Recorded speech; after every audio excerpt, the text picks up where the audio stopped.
Welcome into KSL Sports Rewind's Game of the Week. Quarterfinal action in the 6A state playoffs as the Davis Darts welcome in the Lone Peak Knights. Thank you for joining us, everyone. My name is Dane Stewart. Please be joined by Jeff Hansen. Jeff, oh goodness, Lone Peak, Davis, couldn't get any better on this Friday afternoon. I'm fired up, Dave. I've been excited. I feel like I'm almost playing. I couldn't sleep last night. I was so excited for this game. This is the game of the week. It's going to be a ton of fun. Two excellent football teams that we get to see tonight. I woke up at 3 a.m. Could not go back to sleep. Been waiting all day for this one. I've been drinking green tea all day. Just a movie reference there to get us going early. Lone Peak in the road whites, Davis in the home, brown and gold as we get ready for tonight's opening kickoff. This is a shared network game. Lone Peak and Davis, both members of the Rewind Sports Network, so you'll hear us give reads for both teams as the game proceeds tonight. But we are underway here from Davis High School as the opening kick into the end zone for the touchback, and this Davis opening drive presented by Black Flag will come out starting at their own 20-yard line. Jeff, talk to us about this Davis offense. This Davis offense, it starts with Trayden Bessinger. He's going to go up over 4,000 passing yards for the season early in this game. He's right up against it right now. It's going to be interesting to see how the run game kind of comes what the role the run game has, I guess, and how it all comes together against this tough Lone Peak defensive front. Davis will start in the shotgun. No surprise there. You talk about Trayden Bessinger, a lot of options, including Jackson Itaihau, Bodie Sparrow, Tyson Baggett, Isaac Morrison, as this first play is slung out into the flat, and that is Itaihau introducing himself to this Lone Peak defense. My goodness, there is the 4,000-yard mark and a first down, or a gain of 8 there for Davis. Yeah, Jackson Itaihau, he's a big part of this Davis offense.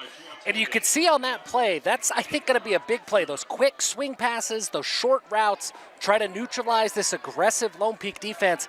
And that's kind of a makeshift running attack for this Davis offense. Just a reminder, the clock you see on your screen, unofficial. At times we start it early, stop it late. We do our best to keep it synced with the official clock here in the stadium.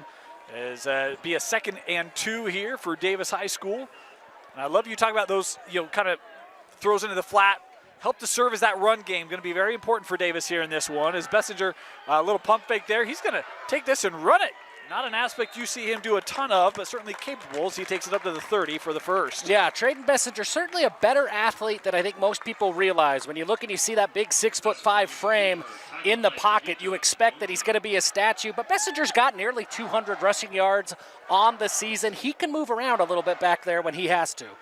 50 touchdowns on the year. That's 5-0 for Trayden Bessinger. Only 3 interceptions. Been extremely efficient, 75% completion percentage. He has had a year to remember for the Darts. First down, pressure coming, and Bessinger gonna go down. This Lone Peak defense gets home, led by Tate King.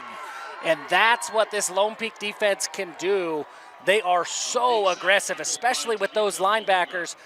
And they're going to present a level of physicality that I don't know if Davis has seen. So how does that offensive line hold up in that specific case? How does the running back pick up that pass protection?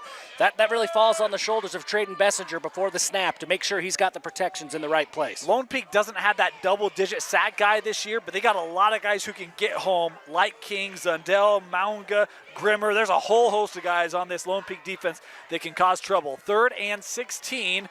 And Bessinger, a little zone read here. We'll get back to the line of scrimmage. Nothing else is that Lone Peak defense flying around here early as Grimmer with the stop. And you can see very early on, Coach Ryan Denny, defensive coordinator for Lone Peak, he wants to be aggressive. He wants to try and speed things up for Trayden Bessinger. That's what Coach Denny is known for. That's what this Lone Peak defense is so good at doing. And it's been successful here on this drive. This Davis team, they played American Fork this year. That AF team beat Lone Peak in the regular season. Davis defeated AF 29-15, and they're sitting here 3rd and 16. Not a situation Davis has been in much this year. As Bessinger, good pocket, has a man. That's Sparrow caught, and he is right at the 6. That's going to be good for the first. What a ball by Bessinger, the pressure bearing down on him, and he goes to Mr. Reliable. Bodie Sparrow is the go-to target in this dynamic rushing attack Bodie Sparrow gets just the exact yardage he needs, and Davis moves the chains. Sparrow over 1,000 yards receiving this year, 16 touchdowns through the air this year. He's also got 7 picks. You'll see him go both ways tonight. He's got a chance to make plays on both sides of the ball for the Darts. 5 wide here on first down as they've got the ball at the 42-yard line. Plenty of time on the clock here. Bessinger looking over to Coach Peary. 5 now on the play clock. Little quick throw. That is Sparrow again, looking for room up the middle. And you'll see that short game a lot tonight, Jeff, and then Bodie able to make plays after the reception. And that's what makes Bodie Sparrow and really this entire Davis offense so dynamic. You have to respect their ability to beat you over the top, but they will take those short routes all day long. Playing with a little tempo here. They're going to run it. This is Itaiha with the carry. First down, gain of 4 there for Jackson. Good run by Jackson Itaiha. This Davis rushing attack is not the most dynamic rushing attack you're going to see, but when they're able to pick up 3-4 yards and capitalize on those short yardage situations, that's all that they need this rushing attack to be. Just enough to keep that aggressive Lone Peak front a little bit more honest. Jackson in the backfield here on this first down play.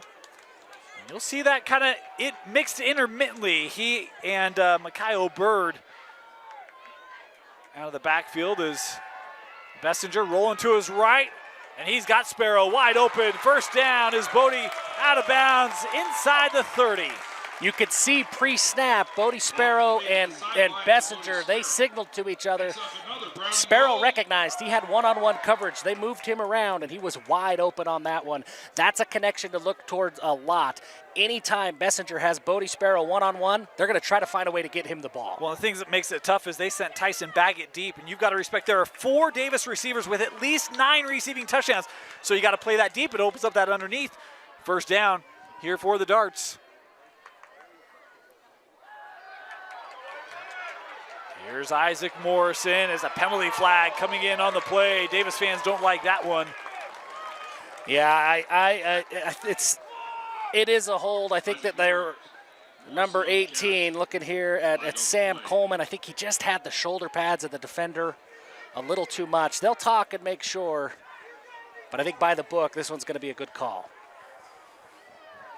You know, I was going to get an updated book, and I didn't do my part, didn't communicate well, and so I'm left with an old version still, Jeff. We'll get there. Oh, how about that? Well, Never there mind. We go. What do we know? A face mask call. See, this is why I need the new book.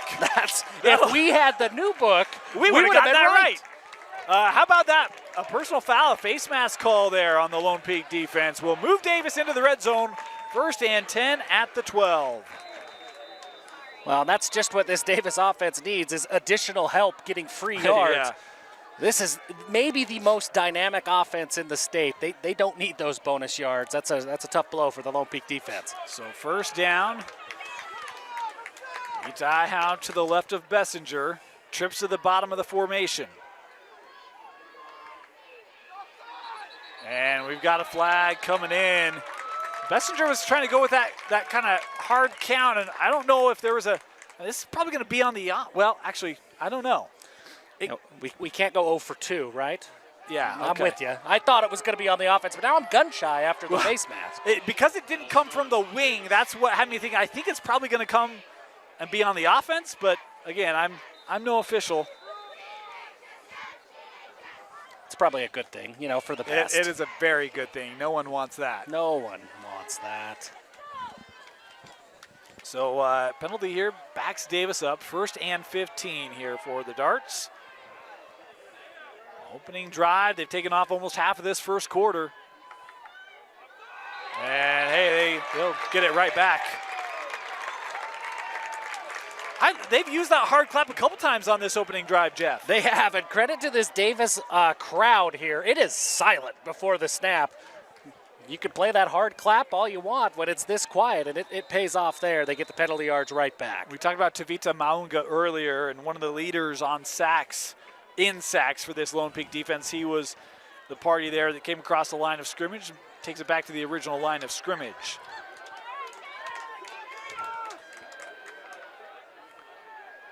Here's Itaiha looking for blocks. Morrison able to set it up. Jackson inside the 5 and taken out of bounds. Jackson Itaiha with the reception of about 8.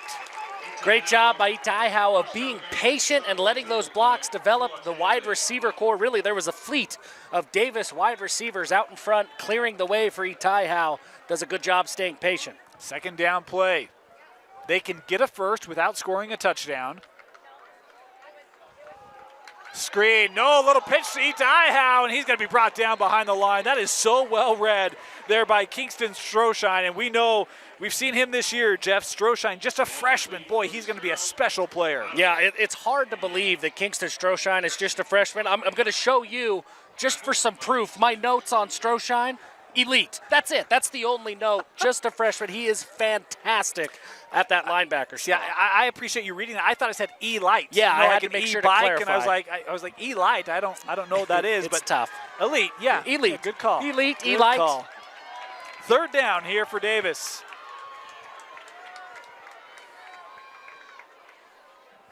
Bessinger rolling to his right. Oh, nice move there. Buy some time. Back in the end zone through the hands of Morrison. Incomplete. Boy, had a receiver in the back of the end zone. Isaac Morrison usually makes that catch, and here will be a good indicator.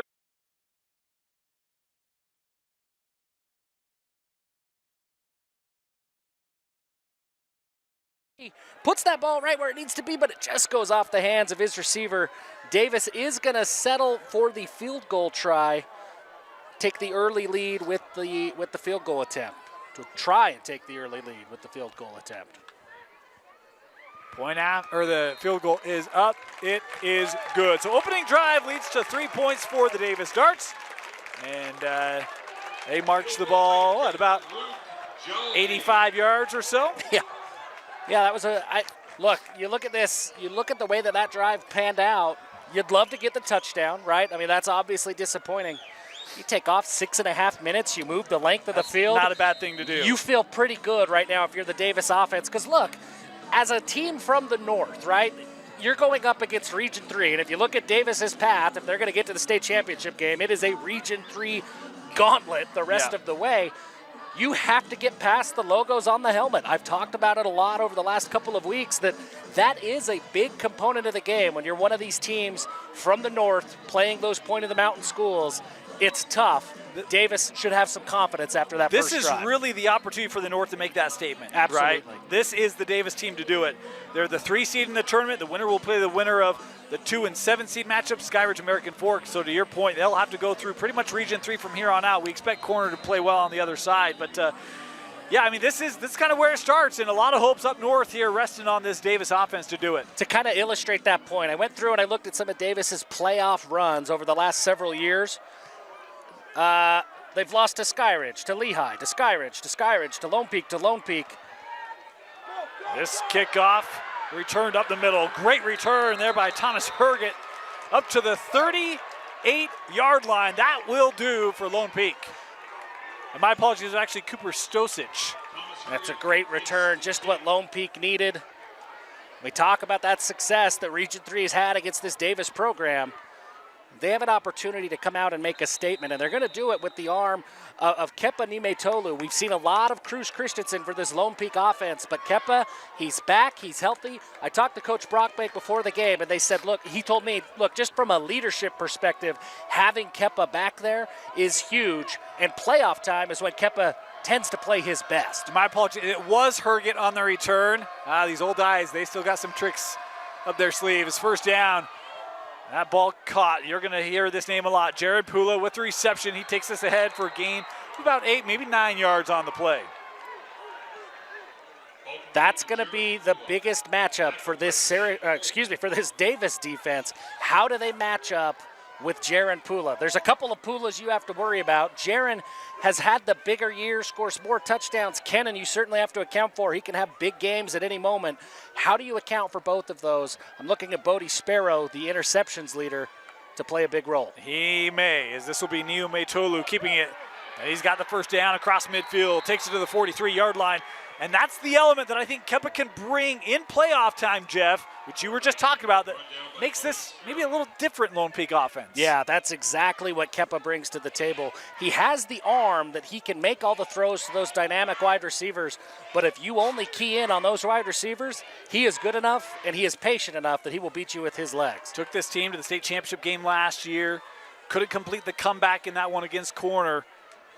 Had some injuries this year, has kind of battled through that, has got back healthy, and now an opportunity to shine as a senior as he'll hand off here to Sean Tahi, the junior, able to pick up about a pair for the Knights. Good pursuit by Cole Clark out of that Davis linebacker core. He made the read and made the tackle. There's so many weapons that this Lone Peak offense has that Davis has to account for. The first guy who gets home, he's got to come up with those tackles. If you give that Lone Peak offense a chance to break tackles and make plays, there's going to be a lot of green in front of them because this Davis defense is spread out. Second down here. Dual backs in the shotgun here surrounding Kepa is kept here by Kepa again. Kepa through the lane, and he takes this down about the 22. And a couple early runs here from Kepa, looking good for this Knight offense. Yeah, and there it is right there. Kepa just brings an extra level of dynamics to this offense that you have to account for. He can pull it on any play, and he is super athletic. When he gets going with his legs, he is really tough to catch. So first down here for Lone Peak. They've been moving the ball quickly. It's approaching the 3.5-minute mark for the Knights.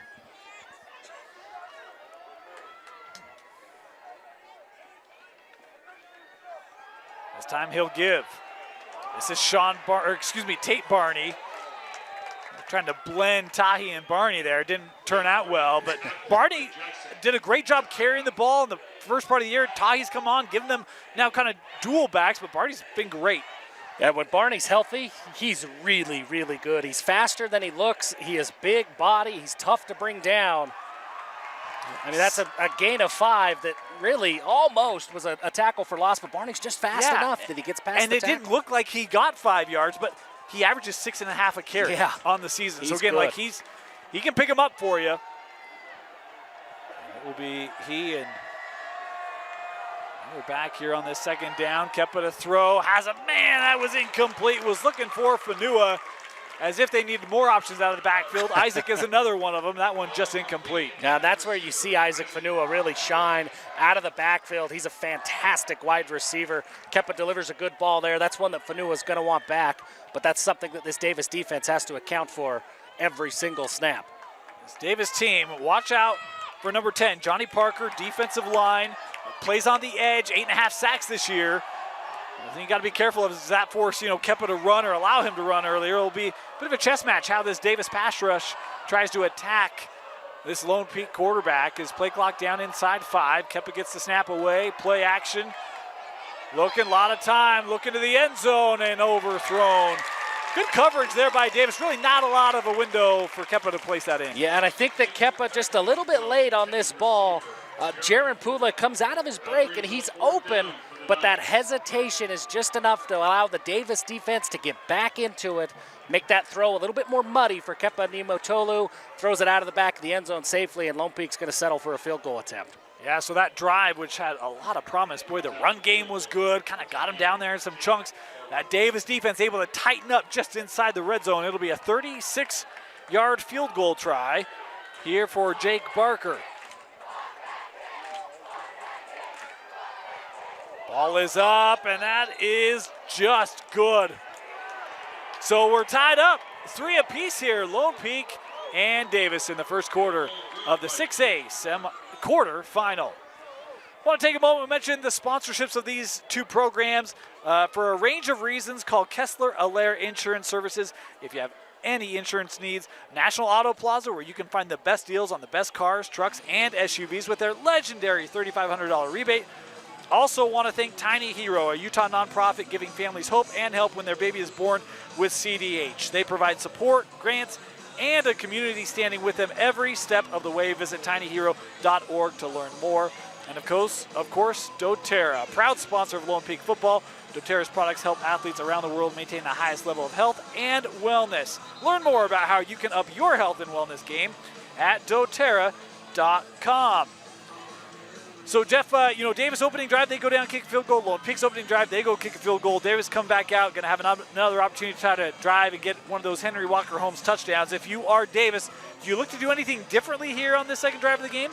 No, I think you feel good. You drove the length of the field, and then you had an opportunity. You had your hands on the ball in the end zone. I don't think you change anything if you're Davis. You just continue to execute what has got you to this point all season long. Nothing on that opening drive should have completely altered the game plan for Coach Peary, Trayden Bessinger in this offense. I got to catch my breath, man. Right? I'm all hyped up. I don't know how these guys are staying composed. I'm ready to go get a personal foul. I mean, I'm fired up here. Is that a promise, Jeff? I mean, I'm not going to lie. I could manage seeing you run out on the field. Kind of like Michael Scott, right? The irony was they got a penalty in that game. They ended up losing it. Cost them the state championship. You know, for the name of content, it might be worth it. I have a hunch we'd go viral. Real quick. I don't know. Maybe you could sell that. I don't know. So Davis, their second drive, will also start at this 20-yard line.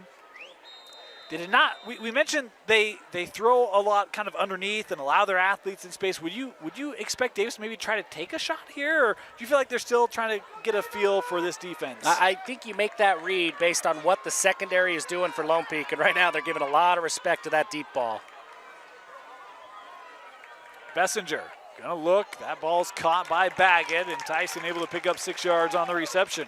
And that right there, that is that's Davis's answer to Lone Peak's rushing attack.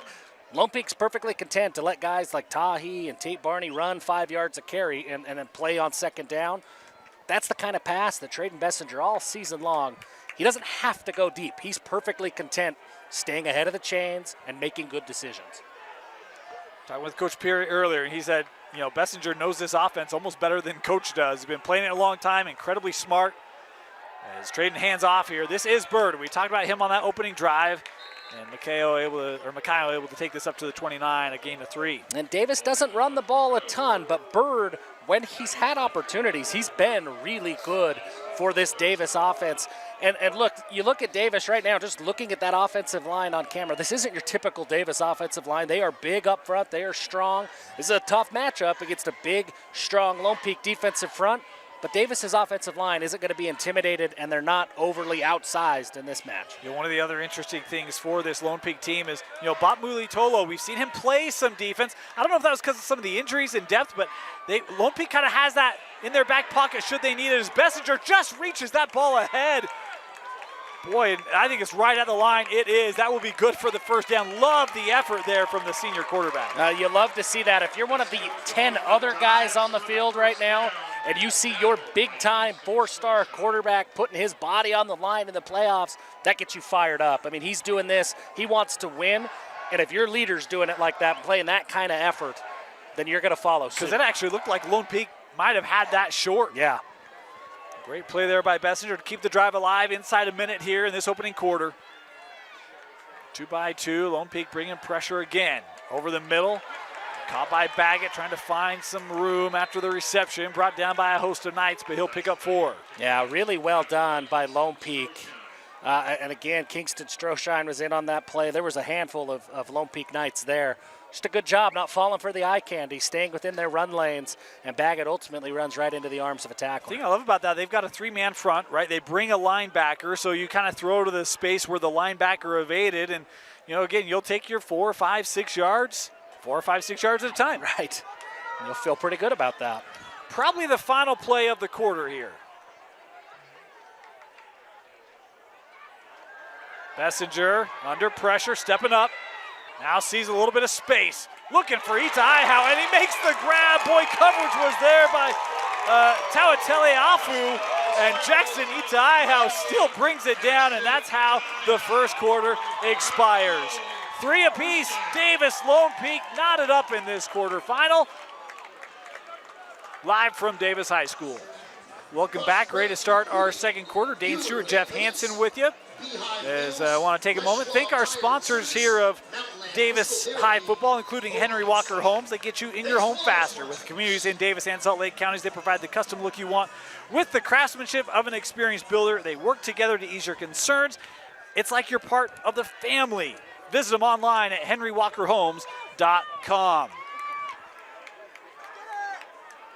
First down, Davis to start this second quarter. 5 wide, Bessinger under pressure again. Boy, he's done a great job evading that, and here just throws it away to negate any loss. There was that play looking deep. Wasn't there, Jeff? Yeah, and a great job by Trayden to avoid that pressure, avoid the sack, just get rid of the ball. But now that's where Davis, if you're going to get 3 or 4 yards at a time, 5 yards at a time, you can't miss, right? You got to stay on target. Now, 2nd and long, let's see what Coach Peary and Bessinger in this offense adjust with. Look at the stats and want to thank the Pettingills for helping us out here at Davis. Always so great to provide stats. We love it. Trayden Bessinger was 10 for 10 prior to that throw, 81 yards. That's a pretty good start. Here's Sparrow looking for room in the middle of the field and stopped there after a gain of 5, but he got half of it. Yeah, good job by Bodie Sparrow. His explosiveness after the catch, his ability to just get to that top gear really quickly, it is special. There's no reason why, there's no question why schools throughout the country have found their way to Kaysville, Utah for Bodie Sparrow. LSU? That's pretty big. LSU offer? That's pretty big. Love it. And he's just a junior, by the way. Yeah. 3rd down here for Davis. Oh, Bodie Sparrow, there it is again. Able to go high, make that grab, and it's enough for the first. And a great job by Trayden Bessinger again. Sense that pressure, get rid of the ball quickly, and let Bodie do the rest. Davis moves the chains once again. There's a lot of star talent in this one. When you look at it, Trayden Bessinger and Bodie Sparrow, both 4 stars. Bodie Sparrow, top-rated guy in his class. On the flip side, Bot Mulitalo is a 4-star in his own right. I mean, there's a lot of star power here. Yes, there is.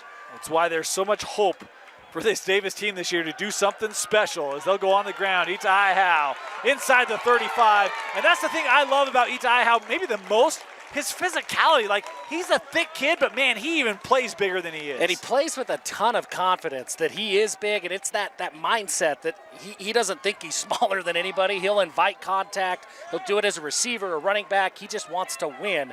And I love that he wears number 88 in the backfield. Nearly number 88 in 2025 is great to see. Well, he spends as much time outside as he does in the backfield, in fairness. As 2nd down, they'll go right back. Ita Ihau up the middle. He's got the first and more. Bouncing off tacklers inside the 20, and it's 1st down, Davis. Look at this Davis offensive line creating huge seams for Ita Ihau to run through. Now Davis gets on the ball. They want to go quick. And we've got, it was a late substitution. Lone Peak going to have to take a timeout to prevent the penalty. You talk about getting on the ball quick, right? You sense that the defense is not in the position they need to be, and Bessinger right on it. Love the response there by that Davis offense. Yeah, and when you have a guy as experienced as Bessinger is within this offense, look, that's some of the beauty of staying home, staying at the school you started with. Bessinger knows this offense inside and out. He's got hundreds of reps, thousands of reps running what Coach Peary wants. So when you have those opportunities, go quick. He knows exactly what to do. Just like a game can wear on you, sometimes life can wear on a person. If you're lacking the energy you wish you had to live your best life, check out Black Flag. Their energy sticks provide the pickup you want without any sugar or artificial colors or flavors. Use the code DART20 at blkflg.com to save 20% on your order. That's blkflg.com and use the promo code DART20 to save 20%. So 1st down at the 19-yard line.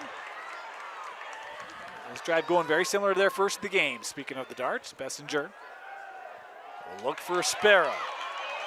Bodie finds some room back up the middle, still on his feet to the 5-yard line. It's 1st and goal.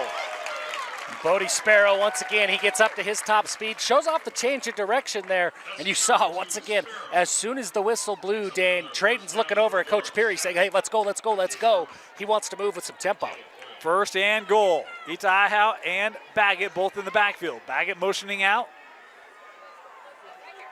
Looking, just overthrown, was looking for Isaac Morrison. That ball just a touch tall. And Rami Kaili there, number 8 for Lone Peak, got just enough contact with the Davis receiver before that ball was thrown, legal contact, to throw off the timing of that route. And Bessinger's ball falls harmlessly to the ground. Now this is where the drive stalled out for Davis, inside the red zone. Kind of the Things get compact tight. area. Yeah, Yep. it gets tough. Well, and especially when you do look so much underneath and get guys in space, right? And with the ability of this Lone Peak defense to speed you up offensively, the red zone's going to be tough. Bessinger will hand off. Not tough when you have Itaiao taking contact, stretches forward, down at the 1. Boy, I thought that ball was stretched out. Now, I'm not on the line, right? I don't know when that knee comes down. Let's have a look. And it's such a tough read from our angle. It looks like that's probably the right spot. The ball certainly crossed the line, but I think the knee came down just before it did.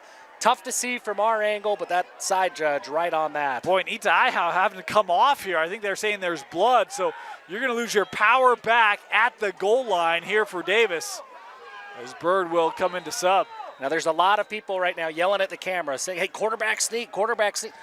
I don't know how often Davis is running under center. They don't. We saw it against Farmington. Here it is, and they did run a couple of QB sneaks. They will give it to Bird. Looking for a lane, lowers the pads in the end zone. Touchdown, Davis. And there's the physicality of that Davis offensive line. Clears just enough of a crease for Mikaio Bird to cross the goal line, get into the end zone for this first touchdown of the game. That's a big-time run for Bird. Big-time run for Bird, and it's a Henry Walker-Holmes touchdown for the Darts, as they've got a chance to go up here by 7 with the PAT.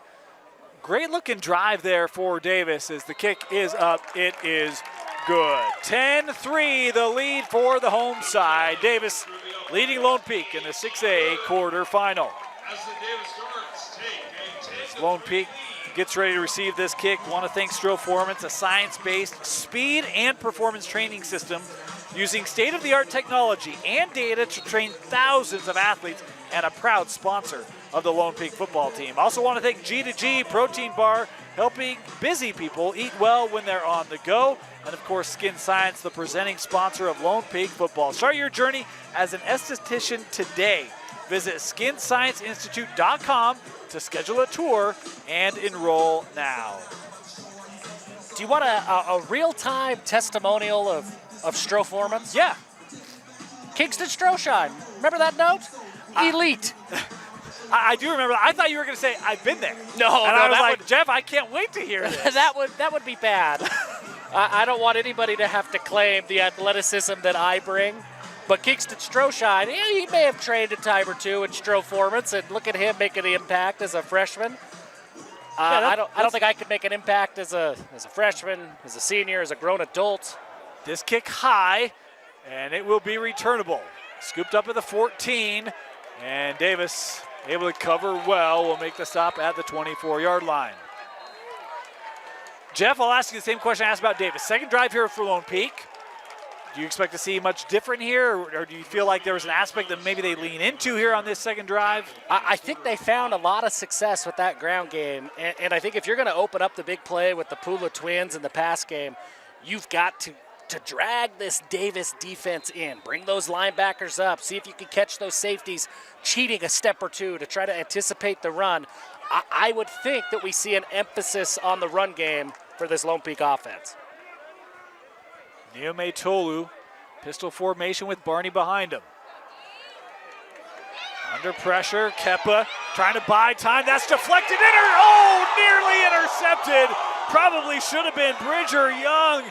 The hands go to the helmet like, oh, I had it. That's one Bridger Young's going to want back. As it is, that's a fantastic play. Davis for Reed to get the pressure on Kepa. Pula was open. They were trying to go deep to Pula, and he had 2 or 3 steps on the entire Davis secondary. If Nimetolu has time to throw that ball, that goes for 6. Well, I'll tell you this. That was a great job on the pass rush, too, for Davis Ferry. You talked about stuck with it. Yeah, absolutely. Right? And was right in the grill of Kepa. Fortunate that did not hurt Lone Peak, because 2nd and 10.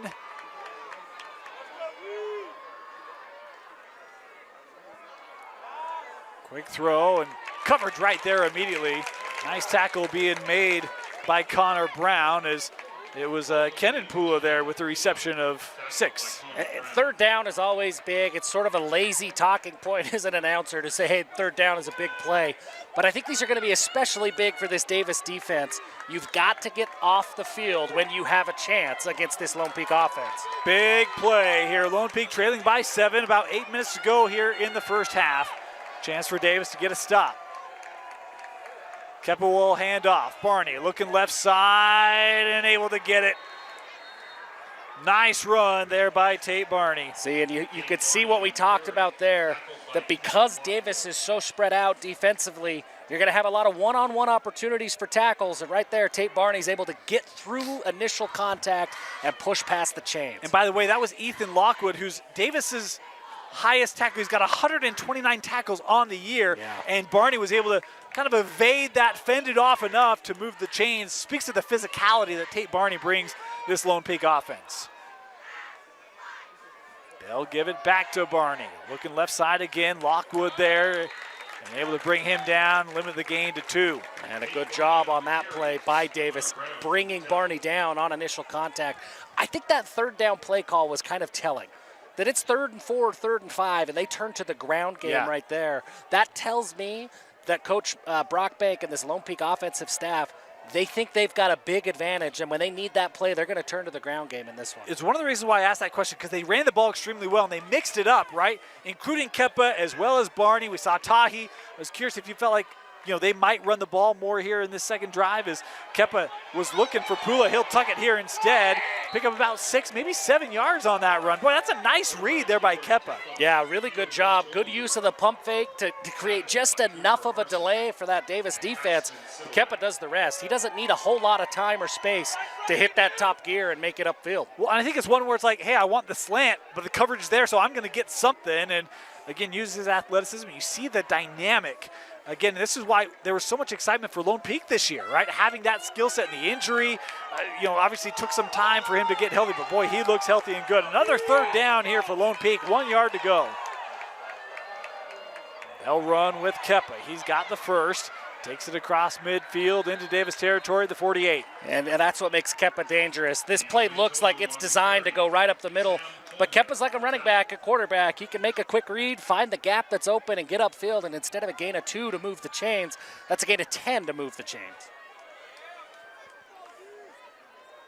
He's fun. It's good to see a healthy Kepa. It is great to see a healthy Kepa. Had such a great sophomore year, and goes over to Lone Peak last year, and really felt like he found himself late in that year. And again, a lot of excitement. Just haven't been able to see him on the field, but they've had a couple weeks to kind of get healed up, and it's paying dividends here early. He'll throw this underneath to Tahi, and Tahi looking back towards the middle will pick up 3.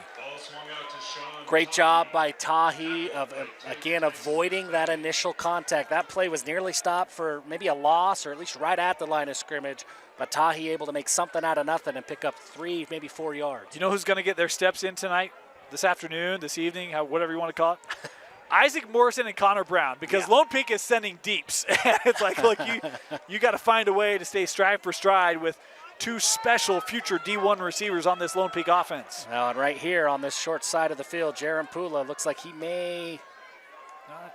There was help there, but Kepa going to keep it here. And that's the dilemma you're putting them in. It's like, okay, you want to go and you want to cover the outside. We got blockers inside to run the football, as Kepa here able to pick up 6. That matchup, the matchup I'm looking for, I assume that Jaron's going to have a safety over the top just about every play. When the safety over the top isn't Bodie Sparrow, I got to think that that's when Lone Peak is going to start to look his direction. But the other safety is Ita really Ihau. good. It's Ita Ihau. And so it's just like, that's the fascinating thing about this Davis defense. Their whole secondary they're plays all good. wide receiver and all have over 9 touchdowns, and then they go play defense on the other end. Another third down here for Lone Peak. They've looked good on third downs on this drive. Kepa will give and able to escape the tackle. Barney still on his feet, but will lose yardage. Well, that's a great job by this Davis defense getting in the backfield early. Great job having the swarm come. Tate Barney able to avoid the initial contact. Talk about Johnny Parker earlier. He was the one able to break through that line and really disrupt the timing of that whole scheme. 4th down here for Lone Peak. Offense still on the field.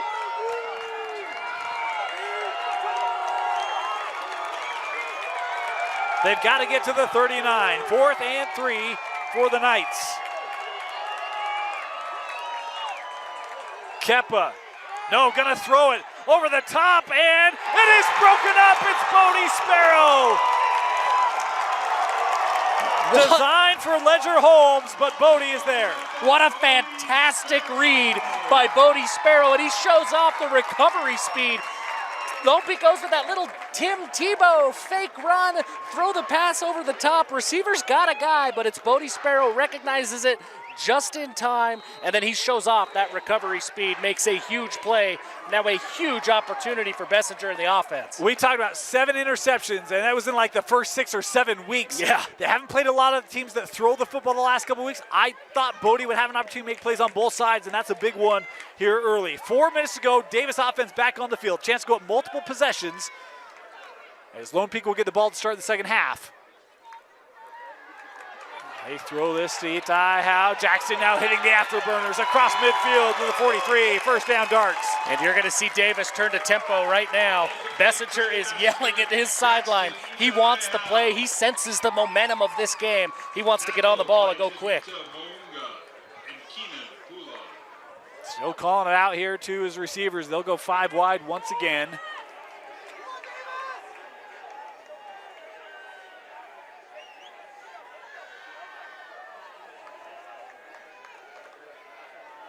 Bessinger, quick throw. It's caught by Morrison. Contact there immediately. They'll give him 5 yards on the catch. I mean, that's a great first down play. It feels, because it goes so fast, it feels like that's not a huge gain. That's 5-6 yards on first down. What you need. And here's the thing I love. You talk about the tempo, and you're trying to keep that momentum going while not scoring too quickly, right? So that's where this offense is great right now, because you can go 5-8 yards, take time off the clock, still move the football, and put yourself in a position to at least get points. And by getting on the ball quick, like you're going to go fast, you Can't force sub. Lone Peak to stay on the field. Yep. Second down here. Bessinger, quick throw. This is Sam Coleman. Going to be close to the first down, but will be short. Yeah, great tackle. I believe that was number 6, Toa Teleafa. Maybe it was Tony Grimmer who got out there, but great tackle. Coleman looked like he had that first down made, and Lone Peak able to keep him just short of the chains. So third down here for the Darts.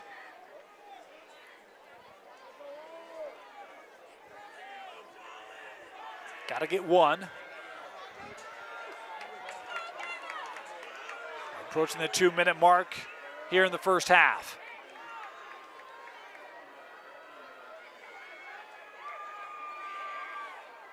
Little fake there. Bessinger going to take it himself.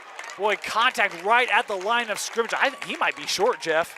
Yeah, it's all going to depend on the stop. Really great play, great discipline by the Lone Peak defense. They didn't fall for any of those misdirections. And you're right, Dane, he is just short.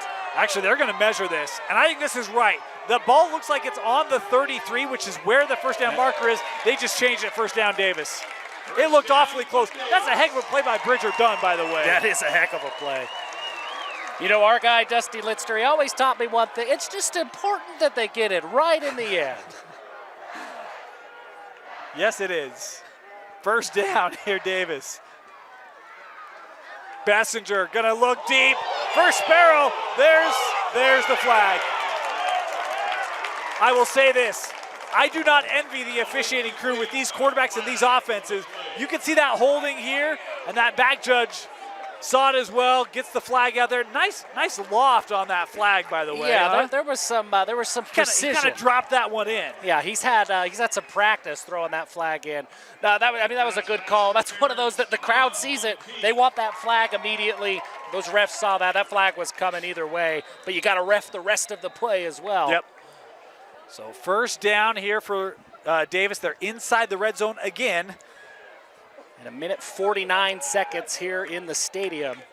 Great job by Davis of taking up the clock and moving the ball downfield. Yeah, they got this ball about 4.5 to go, I believe. Itai Howe. Oh, a double pass, and that is caught. Is he in? Out at the 1. What a play as it was Tyson Baggett taking this to the goal line. Wow, what a play by Itai Howe. They've been setting that up seemingly all game long. You expect Itai Howe to just run. He throws it. What a play. Love it. First and goal. Bessinger rolling, looking, and has a man caught. Is he in? Touchdown, Davis. It is Isaac Morrison with the 1-yard touchdown reception. Great patience by Traden Bessinger, doesn't force that ball. And Isaac Morrison, he stays with the play, moves with his quarterback, finds a way to get open, trusting that Bessinger's going to put it right where it needs to be, and he does. That's a huge conversion for this Davis offense. Point after try here for the Darts to go up 14. Just over 90 seconds left. It is up. It is good. 17-3 for the Darts. Bessinger, that's his 51st touchdown pass of the season. That moves him into a tie for 9th place all time in touchdown passes in a season here in the state of Utah. Tied with a guy that Davis fans will know. Jackson Stevens had 51 a couple of years ago. Devin Watson also tied at 51. More touchdown passes he racks up in this game. I mean, he could move up a lot here in the next couple of touchdowns he throws. We haven't had any first command touchdowns called by Davis tonight, but a reminder at the end of the game, we will choose an Oak Lane Advisors player of the game for the Darts. Right now, I don't know where you go. It's been a pretty broad impact game today for Davis. I think Bodie Sparrow's certainly going to be in the running with a 4th down stop and a couple receptions. And Itai Howe's obviously been big, had that great pass there to set up at the goal line. Is Lone Peak back ready to receive. They'll have minute 31 left here in this first half. And excited to see Kepa how aggressive he'll be. They really haven't been able to stretch the field. They've called it, but it hasn't been there. And we'll see if they try to force that here near the end of the half, as this kind of kicked underneath, and it is picked up by one of the up men, and he's got a little bit of room. Look out! How about this? Rumbling across midfield. Great return there from Cubby Hoyle, and Lone Peak going to be set up on the plus side with 1:25 to go. Great return by Cubby Hoyle. Look, that's a tough ball to catch. It's rolling around. That's why you go with that squib kick. It's a difficult play. But Hoyle looks like he's been there all along. Like that's what he was planning on doing. And he breaks tackles. He gets upfield quick. That's a heck of a play by Hoyle. As Lone Peak's coming out, want to thank PKJ Design Group, landscape architects and planners, quality, innovative, and environmental design. And, of course, Reef Capital. Expect the best from Reef Capital. A couple more Lone Peak sponsors. This offense comes out, tries to get some momentum back here right before the half. First down for Lone Peak, starting at the 42 of Davis. They'd love to get points here. They'll get the ball to start the second half. Over the middle, that is caught. It is Herget with the reception, has the first to the 30-yard line. Good job by Kepa staying patient. He created just enough space to find his second or third read. Really well done. Kepa looking near side. Pula with the catch. Jaron gets out of bounds. He'll pick up 6. That's tough. I mean, you know you're going to call the name Jaron Pula at some point. Every single play could be the play that he breaks it open. Always have to account for number 5. Cubby Hoyle is listed as a 6'2", 240-pound junior defensive tackle, and he has the play that maybe keeps Lone Peak in this game. Love it. Love it. Wind the clock here. I thought that Lone Peak might have gotten out of bounds.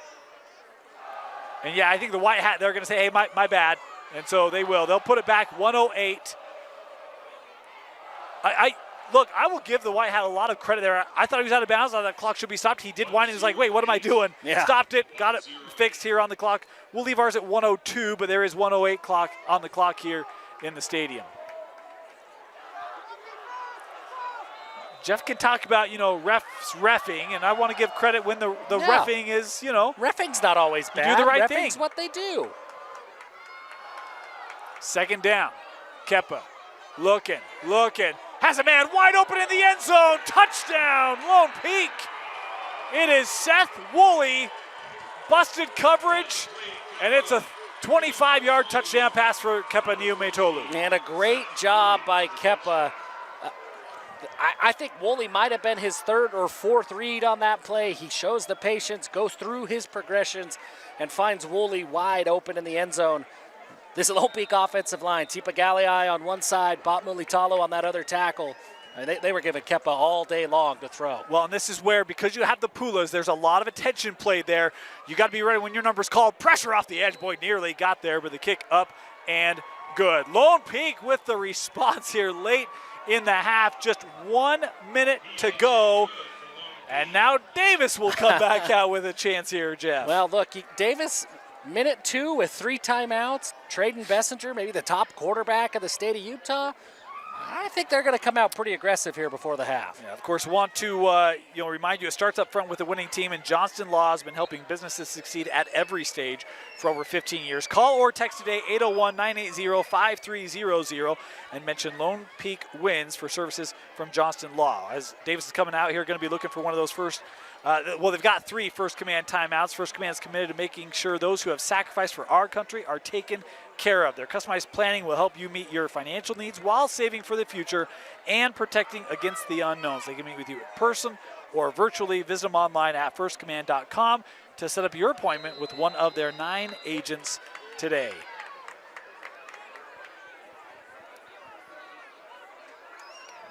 Boy, we had 6 points in the first quarter, and that's out the window. This has been fun. This kick can be returned. Fielded from the 1. Looking for a little reverse, and a flag going to come in here. They tried that little toss to Itahau as he lays a hit at the end of it, but that was one, Jeff, where it's like, oh, that might not have been in front, and the official agreed. And he agreed quickly, and he was right on top of that call. That's going to back Davis up. Otherwise, a good return. Itahau did a great job getting upfield. So instead of starting this at about the 40-yard line, they're going to now be, I think, inside their 10. Yeah, because that's back at the spot, which the flag is sent at the 13, so half the distance going to mark it back to the 6. Penalty goes against Davis. And maybe that changes how aggressive you want to be, starting at your own 6. Well, here's the thing. Lone Peak has 2 timeouts. That's so, true. I mean, it's one where this one probably going to slow down a little bit here for these last 50 seconds of this first half.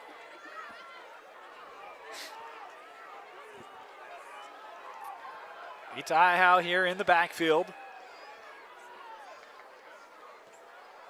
Bessinger. Looking near side. Caught. No, yes. I was wondering because that ball came out. The official there ruling it a catch, so that'll give some breathing room up here to the 15. Breathing room, and it does stop the clock. Yep. Tony Grimmer, yeah, I mean, it was close. He broke that play up, but the ref ruled that the catch was made first and out of bounds before he bobbled the ball.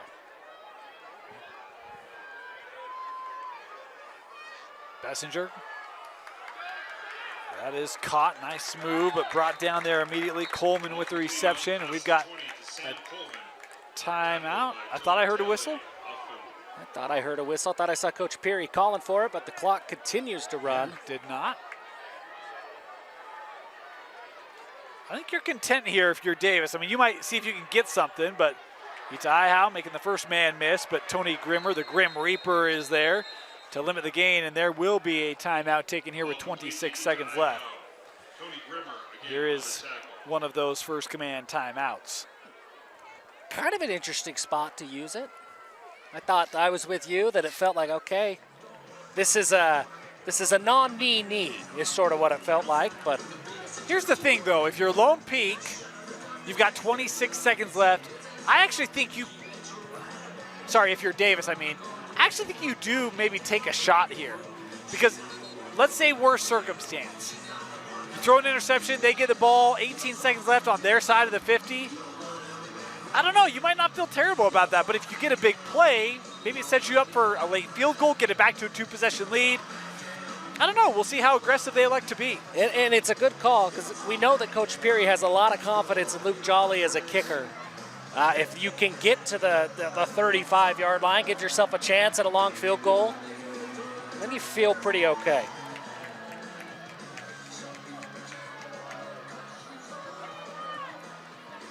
26 seconds left here in the half. Second down. Bessinger running out of time here, trying to keep the play alive and going to be brought down. Good pursuit there by Lone Peak, but Tag Zundel here down after the play, and boy, had teammates call him to the sideline immediately. Boy, not what you want to see if you're a Lone Peak fan. It looks like he might be grabbing that shoulder. Oh, man. And he went down in a hurry, and Zundel, he has been big. You look at number 0, it seems like every single time somebody's in the backfield, Tag Zundel is one of them. Yeah, we're going to take a quick break. We'll be back. You're watching Lone Peak and Davis in the 6A quarterfinal on KSLSports.com.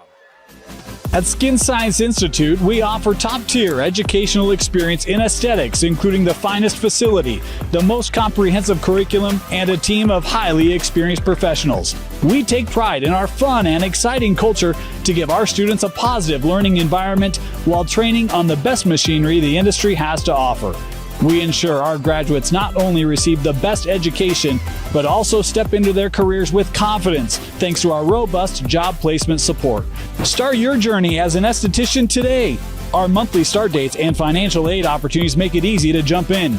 Visit our website at www.skinscienceinstitute.com to schedule a tour and enroll now.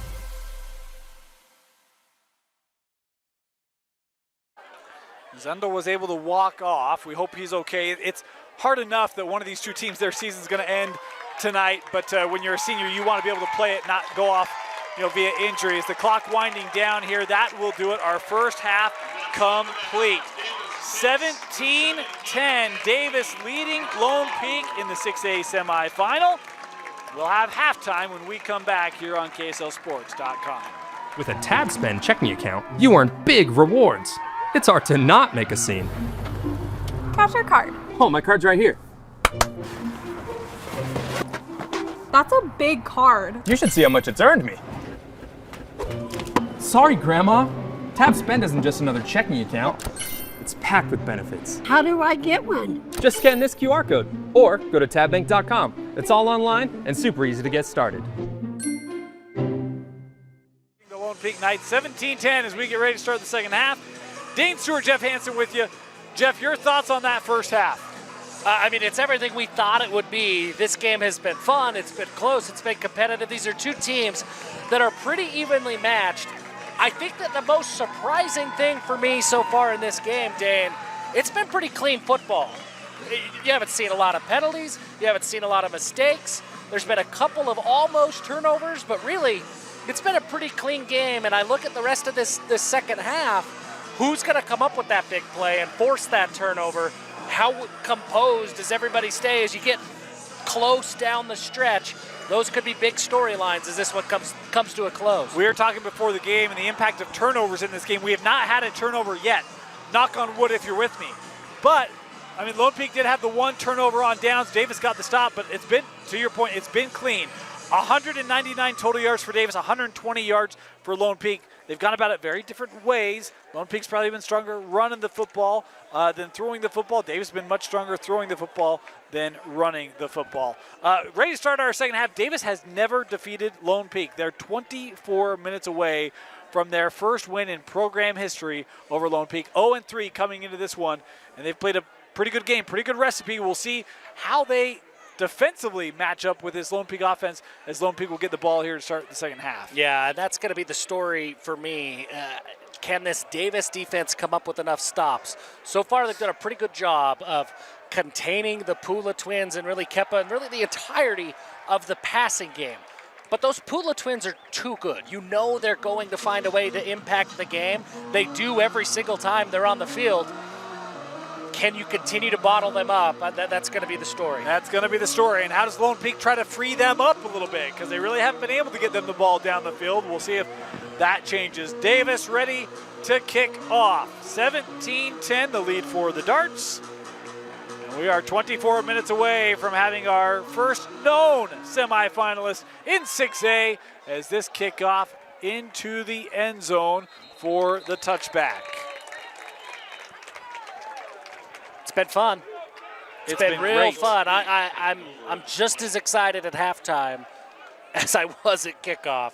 that tells me it's been a great football game. It's been a great game, and we talk about, each of these defenses have had their opportunities to make plays and give additional opportunities. We have had some missed opportunities with turnovers. We've had each of them stand up, make big-time stops, and it'll be Niumetolu and Barney here starting at their own 20. And it is play action. Kepa looking, sideline, and nearly intercepted again. Boy, you could see Connor Brown was reading that all play. Yeah, Connor Brown just baiting Kepa into making that throw. He's going to kick himself for not coming down with it, but a great play by number 11 to force the incompletion. Yeah, he had that one read from the snap, didn't he? That's 2 plays where Davis defenders have had 2 hands on the ball. And 2 interceptions that would be interceptions that would have been right on the goal line. Right on the goal line. They'll hand to Barney here on second down. He's got a big chunk run. He'll gain 11, maybe 12 on the carry. That's a first down. And that's the element that I think Lone Peak has in their pocket seemingly every time. That ground game, this offensive line is winning at the line of scrimmage. We haven't seen a lot of stuff off tackle. Now you see it there. They go off of Mulitalo, and that's a big hole that he's got on that left side. Davis' defensive line has actually, I think, played pretty good. They allowed about 60 rushing yards in that first half. As this kept by Kepa, he's going to run away from Johnny Parker. I don't blame him, but it's a good decision. He's able to pick up 8 there. Yeah, great athleticism by Kepa. That play was not designed for the quarterback to go that way. That was just sheer athleticism by number 12 to make that read and get to the edge.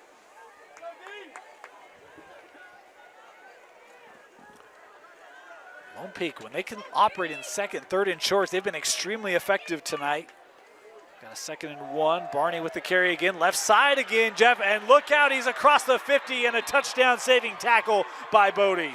Yeah, and there it is again. Watch this offensive line. Bot Mulitalo is winning off the edge. He's creating really, really big seams off that tackle.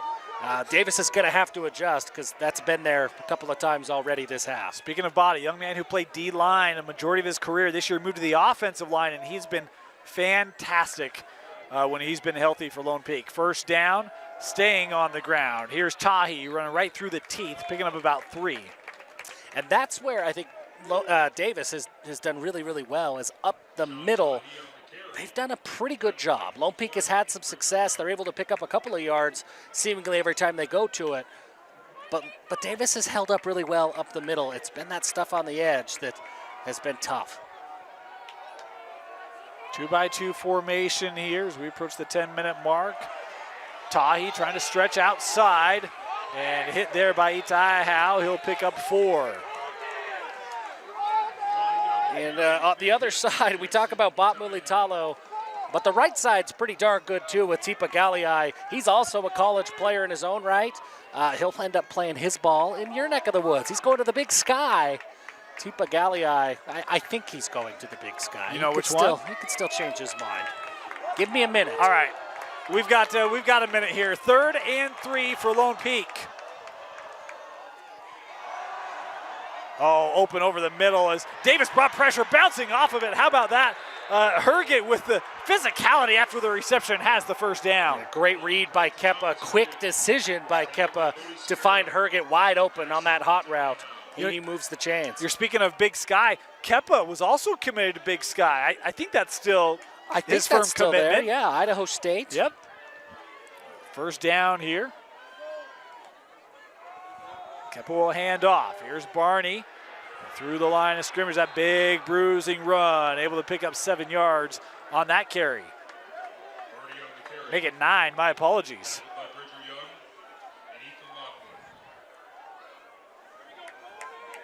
Boy, Lone Peak, this is kind of how they started the game, Jeff. Run, run, run, and they're asserting that physicality right back here to start this 3rd quarter. That's a first down on the run by Tate Barney. And Lone Peak, they're just, when they get going downhill, they're tough. I mean, they're as tough as anybody. And then you get to here, and that's where you have Cherampula and Kenempula on the outside. One play action after all these runs down the entire length of the field. and you've got two dynamic wide receivers on the outside. And I think about that Skyridge game, how many times it was one-on-one, throw it up, let him make a play. Did they do that here? Kepa looking on the out. That is caught. Touchdown. Lone Peak. And it is Kenan Pula. I don't know how that ball made its way through the defense, Jeff. Yeah, that's a great ball by Kepa. Great catch. And Kenan Pula with a little bit of swag as he gets into the end zone to potentially tie this game up. Great route. Kenan Pula, we're talking about all these colleges. Kenan and Jaron currently committed to Utah. They're going to have great college career. I mean, they've just been fantastic football players. They'll meet you in the muss. Well, there's some big things happening for the Pula twins. There's a school out in Oklahoma that's trying real hard to bring them in on an official visit here in the next couple of weeks. Fascinating. 17 apiece. Lone Peak, Davis tied up. The Knights starting the second half exactly how they wanted to. Want to thank some of our Lone Peak sponsors. Stroformance is a science-based speed and performance training system using state-of-the-art technology and data to train thousands of athletes and is a proud sponsor of the Lone Peak football team. Also want to thank doTERRA, a proud sponsor of Lone Peak. Their products help athletes around the world maintain the highest level of health and wellness. Learn more about how you can up your health and wellness game at doTERRA.com. And of course, Tiny Hero, a Utah nonprofit giving families hope and help when their baby is born with CDH. They provide support, grants, and a community standing with them every step of the way. Visit tinyhero.org to learn more. Davis ready to receive for their first possession of this second half. Going to be looking for more Henry Walker Holmes touchdowns. Reestablish that lead. And as it stands right now, Tipa, just to put a bow on this, not currently committed, has offers from Weber State, Northern Arizona, and certain Idaho team. Oh, you know. We can make this real easy. Real easy. This kickoff, feel it off the bounce. Davis with a return, got some speed here, and Bird able to take it up to the 28-yard line. That's where the Dart offense will come out. Knotted up, 17 apiece. And Bird comes hobbling off after that kickoff return. And he's going to get checked out here. Ty Howe's done a lot of the heavy lifting in the run game, but Bird had that big touchdown run. That will be something worth monitoring here as this game goes along. Yeah, kind of, he's one of their more speed guys out of the backfield, both passing attack and on the ground. Look, and Jackson's quick, right? But that'll be something to watch. 5 wide here for the Darts to start this second half.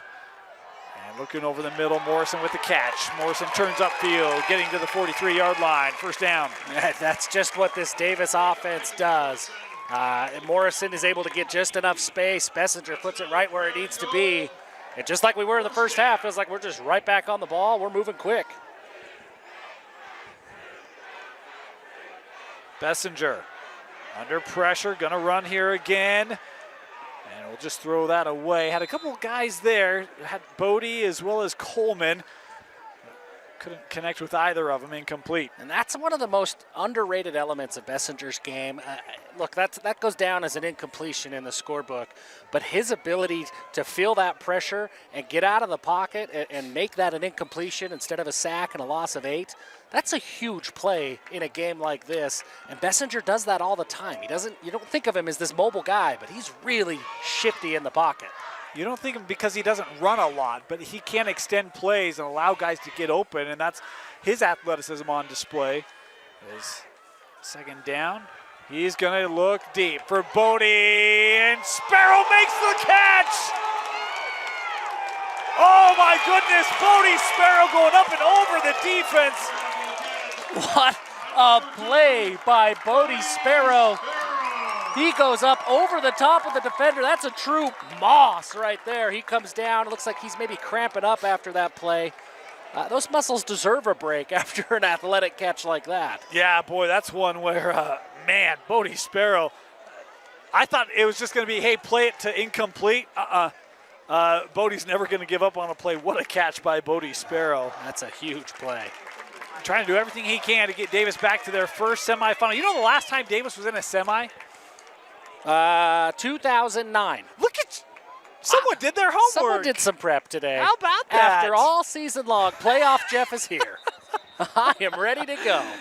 Yes, 2009. Last time they made a semifinal. They've had a lot of quarterfinal appearances. Haven't been able to get over that hump. And if I remember, 2009, that would have been like the Troy Hines era of Davis football. that's probably That's probably close. about They beat that Hunter time. that year. They went to the state championship game and lost to Bingham. It's been a while. Bessinger going to throw this to Morrison. Morrison trying to get around the tackler. Can't do it. And guess who? There's the freshman. He is so explosive from that linebacker spot. Kingston Stroshine's ability to read a play really quickly and then just out-athlete everybody else to go and make a play. Man, he is going to be special. He's already got colleges after him, and he's going to go to junior high next week. He is an unbelievable football player. I wasn't nearly that good in junior high, Jeff. No, I wasn't that good at anything. I could Well, barely tie my shoes. I in was pretty junior mean high. at paper football in junior high. I was okay at that. A loss of 2 on that play. Second down. Bessinger. See him moving around the pocket of the end zone. Touchdown! Isaac Morrison. How about Bessinger keeping that alive? And there it is. We talked about it earlier in the drive. His ability to maneuver in the pocket and create space is special. And then he delivers a dart to Isaac Morrison in the end zone. Just a huge response from Davis. Look at this offense. They've been able to do what they want in this game. You got to keep pace, and it is really tough to keep pace with Trayden Bessinger. 2 super impressive throws and catches for Davis on that drive is the point after good, and the lead back to 7. Bessinger to Morrison. 24-17 darts. Of course, want to thank Henry Walker Homes for supporting Davis High. That's a Henry Walker Homes touchdown. They get you in your home faster with communities in Davis and Salt Lake counties. Henry Walker Homes provides the custom look you want with the craftsmanship of an experienced builder. They work together with you to ease your concerns. It's like you're part of their family. With mortgage promotions, they can get you in your dream home today. Visit them online at henrywalkerhomes.com.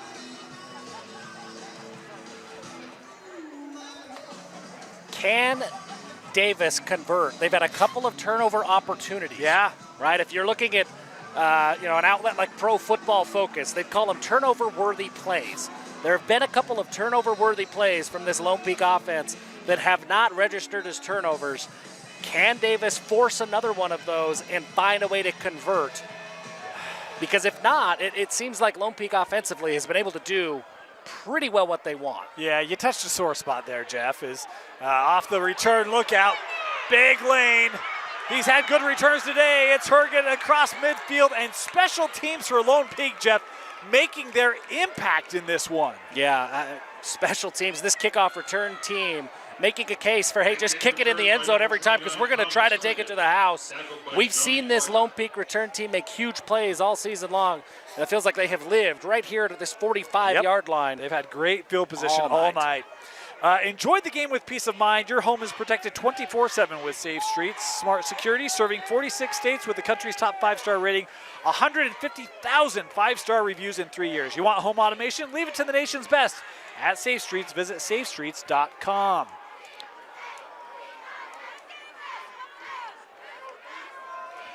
Lone Peak right back to the ground. And here's Fanua. He had maybe 1 touch in the first half, but there's that speed on display, picking up 9 here on the run. And you watch Fanua just patiently let those blocks develop. He sees the left side once again, left side of that offensive line, just winning their battles. He's able to cut back the opposite direction and not quite a first down, pick up 9 yards on the play. Past the midway point here in our third quarter.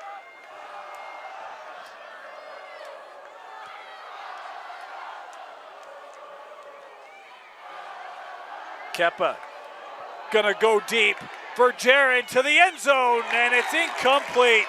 Good coverage there by Isaac Morrison. Lone Peak wanted a flag. They're not gonna get one. Excellent coverage by Morrison. He makes a touchdown on one end, and he's going up against one of the best receivers in the state of Utah. He stays with him stride for stride, and when that ball goes up, you very regularly see Jaron Pula win those battles, but Isaac Morrison is right there, and he gets the win on that one. Jaron going to come off the field here on this 3rd and 1 play. I think we all probably know what to expect. Barney in the backfield, that may give you even a larger hint. And it's a first down. He's just so fast. He's so big and so fast.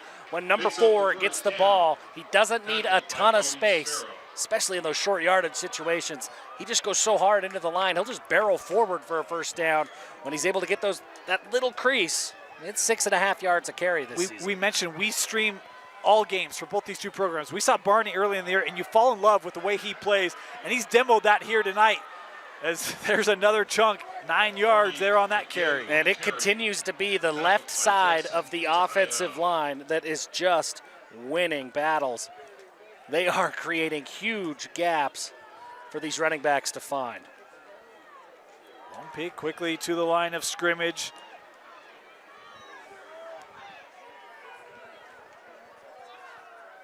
Second down. Nice concept there. They get it to Kennan on the out route. That's good for a first down. Ball complete at the sideline. When Kepa's making quick decisions like that, man, he is really tough to defend. And here's my thing. When they establish the ground game, which they have, now as a defense, you get the underneath stuff, and then you can open up the shots. Like, it just makes this offense so difficult to defend. Yeah. And you see Davis right now. I mean, they're backs against the wall here. It's in the red zone, first down for the Knights.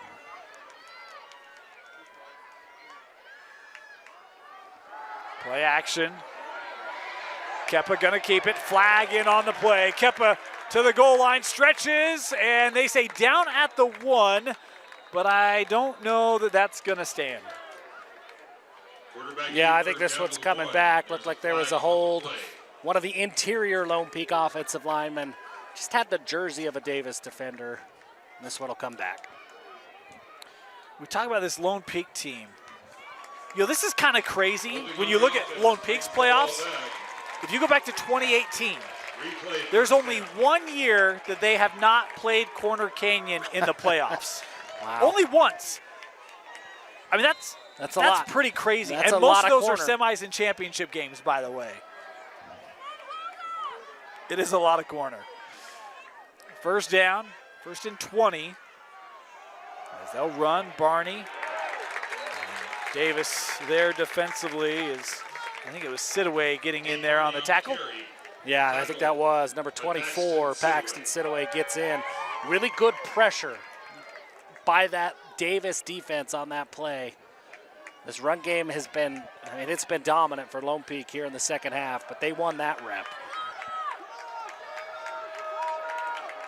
Another second down, this one from much longer. Davis showing some pressure.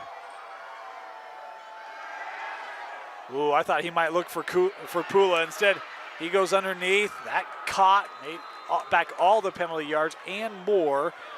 Was that Holmes on the reception? Yeah, Ledger Holmes from that little slot spot. He does a good job after the catch, getting upfield. Makes this a 3rd and manageable. Call it 3rd and 7. The slot spot? The slot spot. I like that.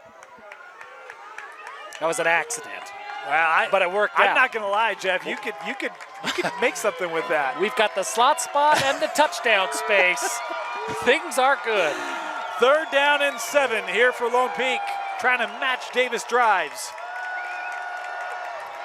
Darts bring pressure. Kepa to the end zone, and it is intercepted. There it is. Isaac Morrison coming to take it away from Jaron Pula. Isaac Morrison, my goodness. That's a heck of a play to come down. We talked about it, those turnover-worthy plays. There'd been a couple of them, and Davis had not been able to convert. Not that time. The pressure forces Kepa to speed up, and Isaac Morrison, for the second time on this drive, wins that one-on-one battle against Pula. Boy, heck of a job there. And, you know, because if you get that stop, they can come out, kick a field goal. It's still, you know, now you're trading one possession here. Davis can now get back to that 14-point lead. They had that in the second quarter. They gave up that late drive, and then the first drive of the second half. They can reestablish it here with a good drive and points as they will start at their own 20 after the touchback on the pick. And they will run. This is Itai Howe able to take it up to the 25. We were talking before the game, Jeff. I blurted out a magic number on how many times I thought Davis would have to run the ball tonight. You remember that number? I think you said 20 times. I said 20 times. They had 12 in the first half. We've got a carry there. I think they've done a pretty good job of staying with a run game and trying to keep this Lone Peak defense honest. Right. It doesn't have to be a dominant run game. Yeah, you don't have to run for 200. Right. It just has to be enough, right, to keep everybody honest.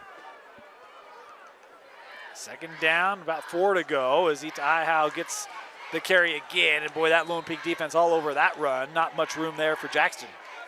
You know, and that's one thing about this Lone Peak team, and there was Tony Grimmer. It feels like every time there's a tackle, Grimmer's in on the play. I mean, Halloween's over, Tony, you know? He's really special from the linebacker spot.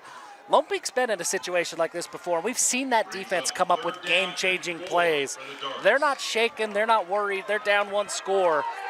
This Lone Peak defense isn't going to be intimidating. Third down, a chance for this Lone Peak defense now to make a stamp on this game as Davis will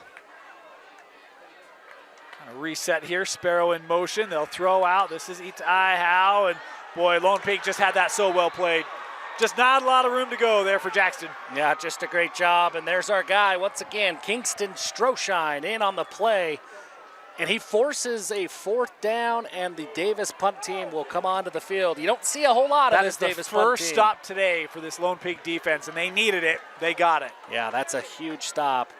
And now it'll be interesting. We talk about the kickoff returns. Boy, could you get something on a punt return? Because Lone Peak special teams, they've looked strong today. There's a lot of speed from these return guys. In fact, this is the first punt of the game because Lone Peak has not punted. As this is a spiral, going to take a Davis bounce. And a really smart decision. You lose some yards there, but Sa Tanuvasa, he thought about maybe trying to make a play there. He wisely lets that go. Yeah. You give up some field position, but you don't risk a turnover. Yeah, you don't want to play with fire in that situation. As Lone Peak is coming back out, want to thank some of our sponsors, including G2G Protein Bar, fresh, healthy, and delicious. When you eat one, you'll know. Also want to thank Skin Science, presenting sponsor of Lone Peak football. Start your journey as an esthetician today. Visit skinscienceinstitute.com to schedule a tour and enroll now. Lone Peak will run on first down. And good run it is. 10 yards there for Tahi. That left side of the offensive line, there's just not enough you could say about him. Bot Mulitalo at tackle. Gavin Gunstream from that. He's another college football player in Gunstream. But Mulitalo and Gunstream, that left side, they've just been able to set the edge this second half, and Lone Peak is getting whatever they want in the ground game off the left. You talked about all the talent on Davis, but you're kind of referencing it. There's a lot of talent on Lone Peak that's going to continue to play football after this year. There's another gashing run by Tahi, this time picking up 9. Yeah, and Gunstream, one of those names, I believe, just a junior, 6'6", 275. He's going to become more of one of those household names. This spring, I think, is going to be huge. And you're right, just a ton of talent for Lone Peak. That's a big cat. Yeah, he's big. 12 seconds left here in the quarter. As second down, they'll run the play and they'll run the rock. And Tahi lost his footing there. He'll get back to the line, nothing more. And with that, the third quarter will come to a close. 12 minutes to go. Will it be Lone Peak? Will it be Davis? We'll find out as the fourth quarter coming up next here on KSL Sports Rewind's Game of the Week. Start of the fourth quarter. Third down for Lone Peak. They run, they pick it up. Tate Barney still on his feet across the 50 to the 40-yard line. Tate Barney's just so tough to bring down. When he gets a full head of steam behind him, he is as bruising of a running back as there is in the state of Utah. You saw it there. Looked like it was almost a gain of 3 or 4. He's able to bust it for a gain of 15. The run game been so impressive for the Knights tonight.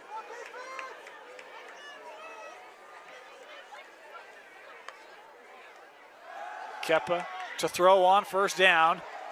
Looking near side, that's Pula. Kennan with the reception, he'll pick up a couple. Really well defended by Davis on that play. That was the first time that we'd seen that second safety come up, and you had single high safety there for Davis. You could see Kepa and the offense, look, they wanted to take a shot, but Davis did a really good job staying in their lane, staying disciplined, and keeping everything in front of them. Davis Ferry had to come off kind of holding that arm as he did. He's been great for this Davis defense. They won't have him here on second down as Lone Peak running again. Barney stacked up. Big moment for that Davis defensive front, including Parker and Montgomery to help make a stop. It'll bring up third down. Yeah, big number, Caden Montgomery.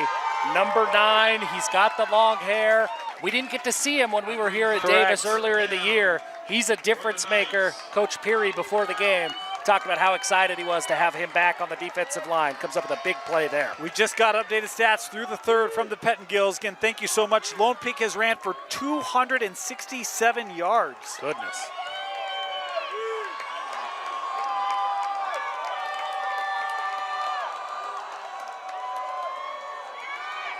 Kepa throws to the flat. Barney picks up the first down, still on his feet down the sideline before stepping out of bounds at the 22. Wow.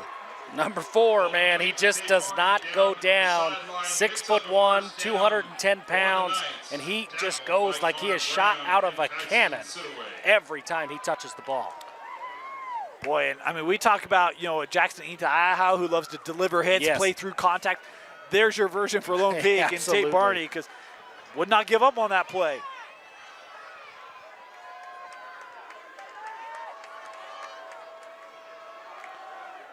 Change of pace here. Fanua. Shifty run, taking it inside the 20 to the 14. And that's what makes this Lone Peak rushing attack so difficult to defend. You've got Thunder and Barney and Tahi, and then they bring in Fanua, more of a shifty guy. He's tough to defend. And all of that doesn't even mention Kepa, who could pull any of these and get to the edge. He's as fast as anybody on the field. And 2 of the top receivers in the state, right? They're good. Second down. They'll stay on the ground. Fanua, and that speaks a little bit to Region 3. Lone Peak beat Corner. They did not win another regular season game. Lost to AF, lost to Skyribs, lost in double overtime, lost to Lehigh. But some of that is just the injuries mounting up, trying to get kids healthy, and their Week 10 opponent backed out, so they had a couple weeks to get rested, healthy, and they look healthy. This looks like the team that beat Corner. This looks like that team we expect for Lone Peak. Yeah, when Lone Peak is healthy, they can beat anybody, as we've seen. I mean, they are as good as there is in the state of Utah. They'll run. Kepa kept it, turning in, and brings this down to the 5-yard line.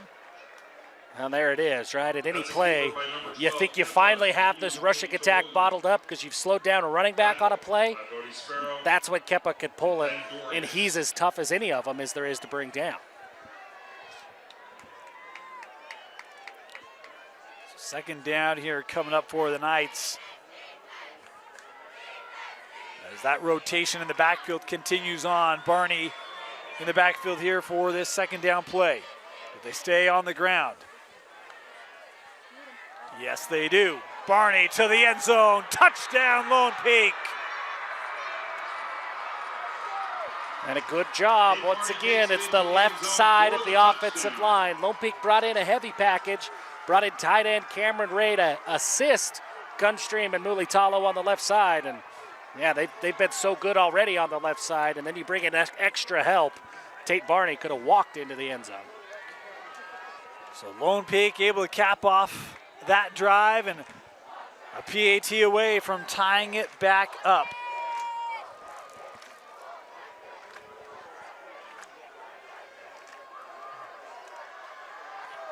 This kick chipped up and good. 24 apiece. Lone Peak Davis tied up inside 9 to play here in regulation. Of course, Lone Peak on that drive. Want to thank some of our Lone Peak sponsors who made streams here on KSL Sports Rewind all year long possible. Jeff, we talk about how strong that running game has been. Well, it starts up front with a winning team, and Johnston Law has been helping businesses succeed at every stage for over 15 years. Call or text today 801-980-5300 and mention Lone Peak wins when you talk to Johnston Law. Want to thank Reeve Capital, expect the best, as well as PKJ Design Group, landscape architects and planners, quality, innovative, and environmental design. Of course, Kessler Allaire for a range of reasons. Call Kessler Allaire Insurance Services. And finally, National Auto Plaza, where you can find the best deals on the car, truck, and SUV with their legendary $3,500 rebate. Check out National Auto Plaza for your next auto need. This is what you want, playoff football. Fourth quarter tie football game. This could go any direction. Hey, this has been everything we thought it would be when we arrived in Kaysville tonight.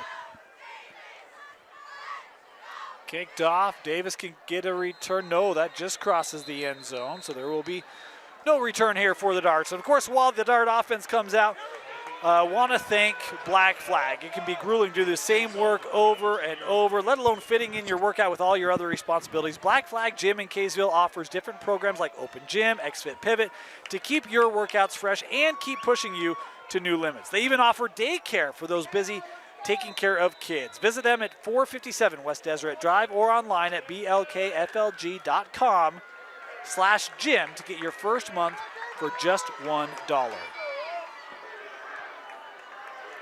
Davis starting at their own 20. Lone Peak showing pressure. Bessinger over the middle. Caught. And Baggett looking for a little seam. Able to pick up about 6.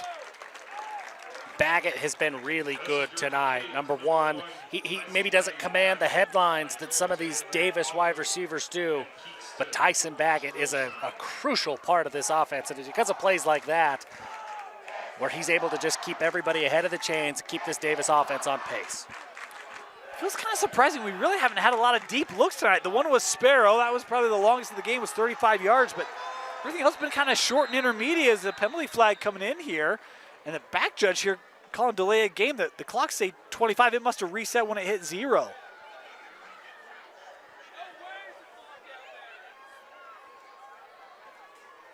Oh my goodness. Look, the back judge's primary job pre-snap is to watch the play clock, and he was on it. Now, it is interesting because that play clock, it said 25 the moment I looked at it, but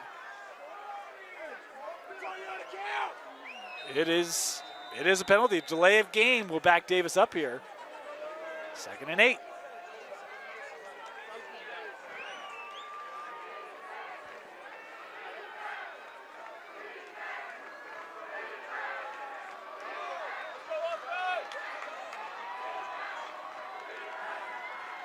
Bessinger looking for Sparrow, caught, first down. That's been Bodie's route all night tonight, Jeff. And Bodie Sparrow, he is not afraid to go over the middle of the field. He goes up, knows that contact is coming, delivers a great catch. What a ball by Bessinger. Something he does really well. If he's going to miss, that ball's going to go 30 yards over everybody's head. He doesn't miss in bad spots, and he lets his receivers go make athletic plays like that one. Maybe that's why he's just had the 3 picks this year. He does take extremely good care of the football. First down. Bessinger. Oh, what a play to Itaihow. First down and more across midfield. Love the headiness there of Trayton Bessinger. Have a look. And this is a really, really great throw to lead Itaihow into the right spot where he's able to just catch it with a full head of steam. That's a really good play. Lone Peak players down here, and that might be Afu. It is. Starting DB for this Lone Peak defense. As he gets back to his feet here, they'll help him off. That's a big piece. When you've got this receiving core of Davis, you need all your DBs healthy if you're Lone Peak, and they're going to be down for at least a play here. And Afu's done a really great job tonight. Davis has kind of stayed away from him for the most part, so we'll want to watch to see how quickly number 6 is able to get back on the field for the Knights. As teams being called back out here on the field, they each have 3 timeouts remaining, and each kind of stealing one here. It's a tie game. You know, I think the refs are awarding them this. They didn't steal anything. I will say this. I think Crew's done a good job tonight. Fantastic job. In what has been a great, great battle here at Davis High School. Little double move. Looking for Sparrow. Just overthrew him out of bounds. I love the design there. Afu goes out. You attack it with your best guy. just couldn't connect. Just couldn't connect, and really maybe the first throw tonight that I think Bessinger's going to wish he had back. Sparrow did a good job on the route, selling the double move, had a step on the safety. That ball just got a little bit away from Bessinger. You don't see that very often. That usually goes for 6. And Afu right back out on the field here for this Lone Peak secondary. And go figure, he's right back on Bodie Sparrow. Right back on Bodie Sparrow. They'll give to Bodie on that little crossing route. Turns upfield. It's just another 15-yard gain for Sparrow. Sparrow, man, he's just so explosive. We can't say it enough. His ability to get into that top gear and get downfield, it is special. There are not a lot of receivers who can run any route. You can put him in the slot, you can put him outside, and Bodie just can do anything. Like, it's crazy. And what makes it so incredible to watch is he never comes off the field. He doesn't show any signs of being tired at all. He plays safety every rep against the Pulas and then can do that offensively. First down for Davis as we approach 6.5 minutes. Our clock is a bit ahead. We're going to pause ours. There's 6:30 on the clock here. Taking a shot, has Baggett.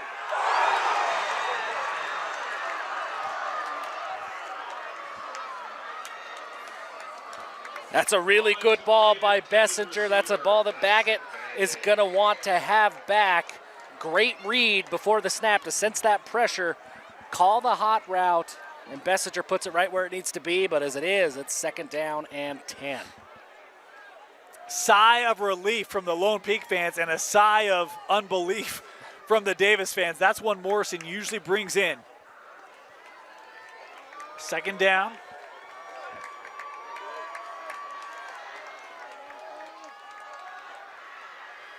And that one incomplete, and here comes the flag. Multiple flags. Actually, there's one in the backfield as well, as Bessinger is down here. Just got helped up. Might be a couple penalties here on Lone Peak. I think we take a look at this. We'll see the pass fall incomplete. With the double move, I think there's going to be either a pass interference or a hold, but Bessinger took a hit late.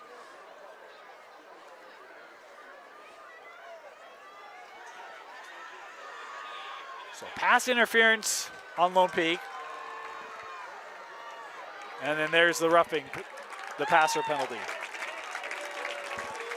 We'll move it 15 yards, and now Davis in the red zone. Roughing the passer.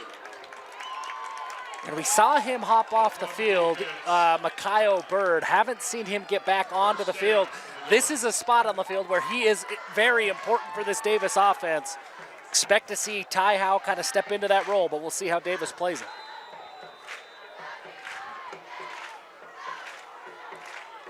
First and 10.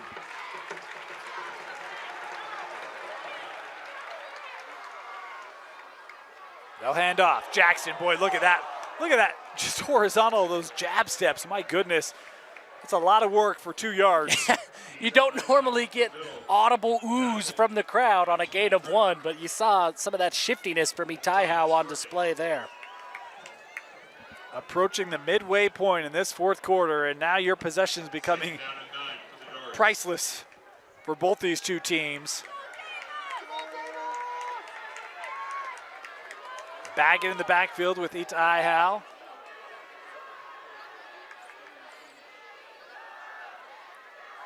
Looking for Morrison, caught, and the Grim Reaper is there for this Lone Peak defense. Fantastic discipline from Tony Grimmer on this play. He had this screen sniffed out from the very beginning, stayed home and read it, let it come to him, and then made a great play. If he doesn't make that tackle, that goes for 6. Big 3rd down play. Bessinger looks for Bodie. Got to get to the 5. He's got it. First down, Davis. All reliable, moving the sticks for the Darts. Man, that happened quick, didn't it? That was a 3rd and 9. And you just turn to that quick passing game and trust your receiver to go make a play. Bodie Sparrow did in a big way. There's a lot of whoosh on that play, and if you know, you know, right? Yeah. Pew pew. Pew pew pew. Well, it was a pew pew first, followed by a whoosh. All sorts of Dart sounds on that 3rd and 9. They'll stay on the ground here. And Lone Peak there to match this running attack of Ty Howe. And interesting, Davis, they line up under center. They have a heavy package, and now here come the wide receivers. Looked like they tried to catch Lone Peak off guard with that rushing attack, but really good job by the Lone Peak front to stay home. Davis got the ball just under 9 minutes. Lone Peak scored with 8:51 to go. We're at 4.5 left. This has been a good drive. It's taken a lot of time off. It's going to put a lot of pressure on Lone Peak. Their next possession probably be the last opportunity. Davis love to get to 7-point advantage here. Bessinger looking, end zone, incomplete, and a flag comes in. They were trying over the middle for Isaac Morrison. And a little pump fake from Bessinger. Looked like it maybe baited that Lone Peak defense into some contact. Now this will not be an automatic first down. Right. High school rules are different. It will be half the distance to the goal, and it will still be third. Replay the down, right? Yes. So back yes. to second. Second? Third. It was third. The down marker had third.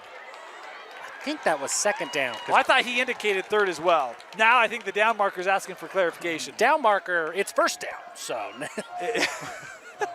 we're all over the place. We will have a down. How's that? I know it's not fourth. I know that's not, and I know it's not first. There we go. He does signal second here. So Jeff, you were right. Sorry for doubting you. Nah, you should doubt me. You called it out earlier in the game. Bob Mulitalo, he doesn't play every rep on defensive line. When Lone Peak gets into the red zone here, when that defense gets into the red zone, number 52 comes in. He is a dominant defensive lineman. Look for him to create some havoc on this play. Now Coach Brockbank wanted to have a clarifying conversation here, and the official's coming over. He agrees with you. I'm sure he's thinking, hey, Dane is telling me Yeah, that it was third down. I'm sure that's exactly. In fact, let me just call him right now. Hey, what do you? Just loop me in on this conversation, Coach.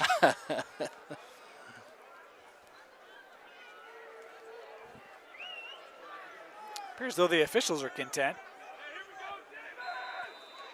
As we start the play clock there, 4:11 to go.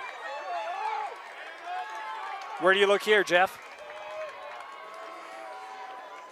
I think you got to go. You got to play some clock a little bit. I'm going to Itai Howe in that run game, and if he gets in, great, and if he doesn't, you take 40 seconds off. He's got the OC headset on here, speaking of Jeff.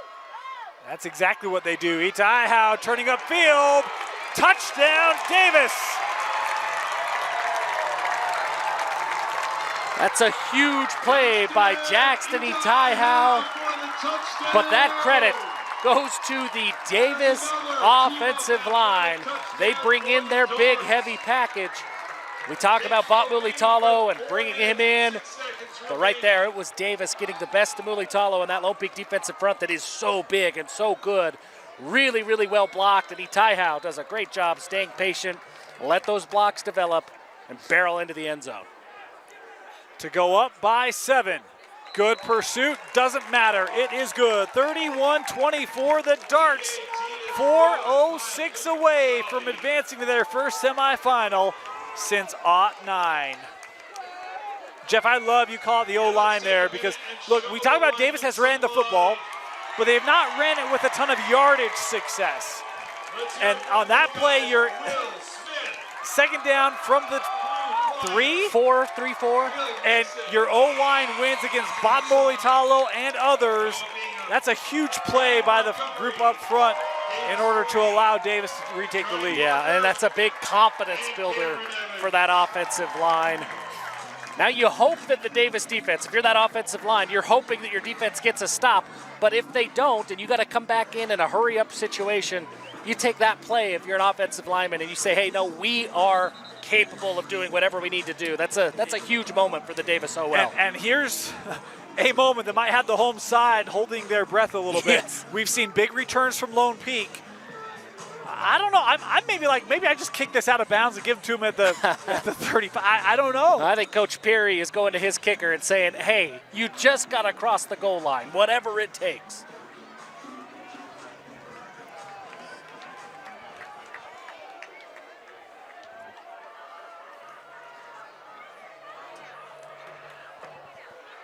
That's the intention, but it will be returned from the 2. Looking right side. has a nice seam. And that return tripped up at the 30. Nice tackle made there by Tom Lever.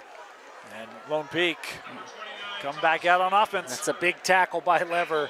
I mean, as it was, he still gets out to the 32-yard line, but if Lever doesn't make that play, that could have gone for a lot more. And now here you are. This is what Coach Brockbank told me before the game. It's the leadership of Kepa. Coming back at quarterback, finally healthy, said, hey, he brings a different element to this team. This is where you look for that leadership. They'll start with Barney on first down, lowers the shoulder pads, takes a head, gain here of 6. And that's where, his experience getting to a state championship could be last year, right? Hey, guys, we're okay. We're all right. We're going to go do what we want to do. My thing is 3:45 to go, running clock. Their success has been running the football. This time is going to evaporate quickly. They do have all 3 timeouts still, but their clock management is going to be very important here. Yeah, going to be critical. Second down run with Barney. Nice hole up the right side. Lowering the shoulder pads. Tate Barney to the 40-yard line.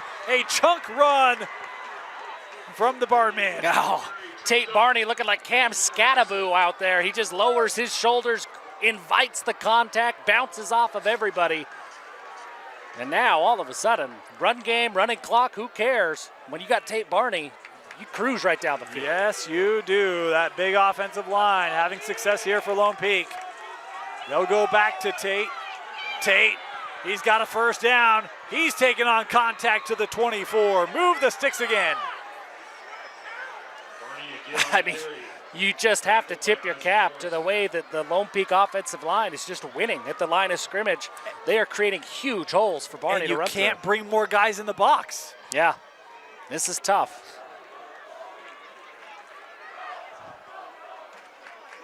Now, because I know this is going through some other coaches' minds, if you do score and you've had this running success, do you go for 2? That's why you're the analyst. Here's Fanua, tripped up at the line of scrimmage. Nice job coming up there from that defensive back position. Cooper Harson coming in to make the stop. Yeah, really well done by Harson. Bring down that Lone Peak rushing attack. If you get those tackles on first contact, then it's going to feel like a win. Do you go for 2? I think so. I mean, up the until way that I'm running play, the football, yeah, I think I am too. I think so. So these are big plays for Davis's defense to try to keep Lone Peak out of the end zone. I'm actually going to ask you a question after this play as we approach the 2-minute mark. Kepa will give to Tahi. Tahi up the middle inside the 20 to the 14. That's a first down. All right, let me ask you this question, Jeff. We talked about you can't bring more guys in the box because you don't want to leave your receivers, on one-on-one.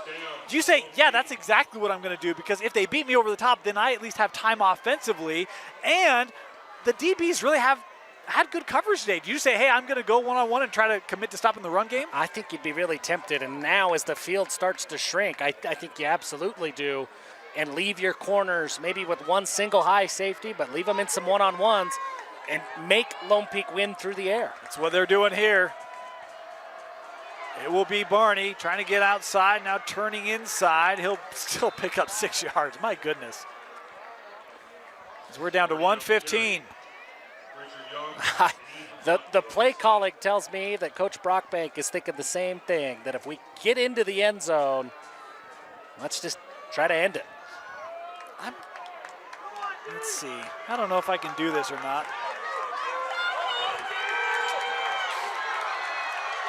Inside a minute. Over the line of scrimmage, close to that first down, but just short. Clock still moving, and now we'll get a timeout.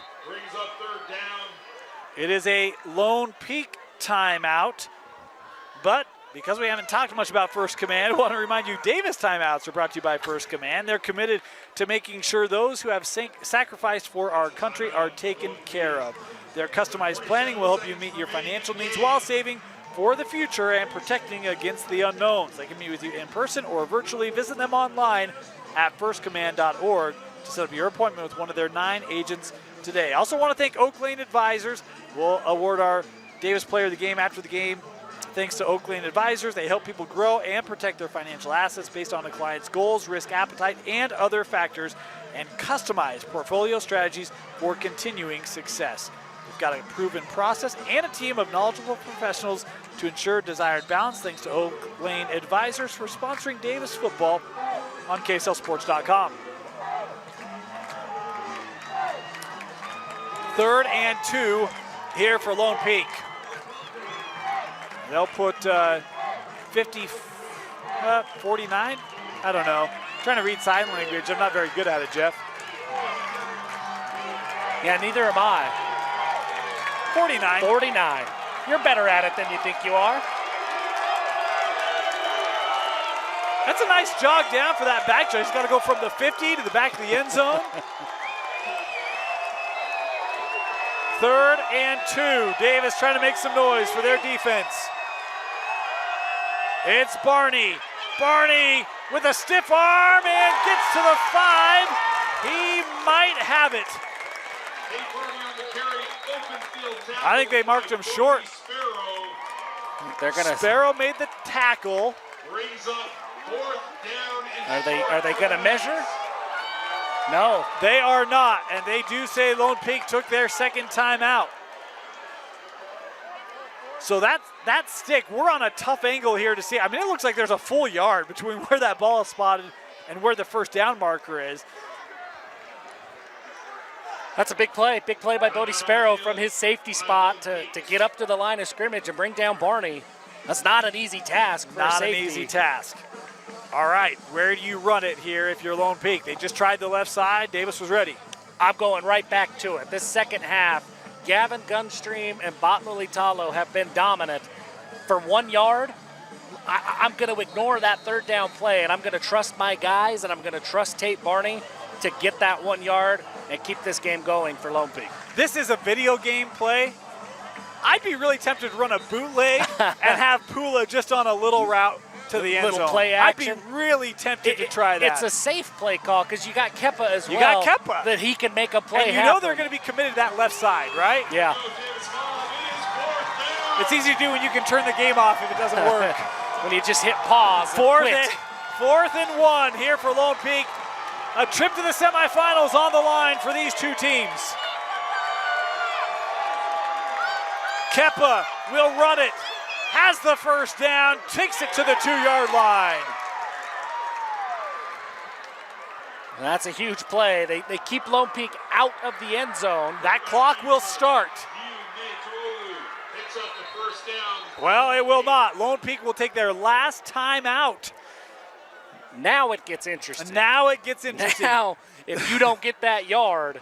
Well, but here's the thing. Everything's tight, right? Yep. So they usually say about 12 seconds is about what it takes between plays. So you safely have 2 plays here, safely.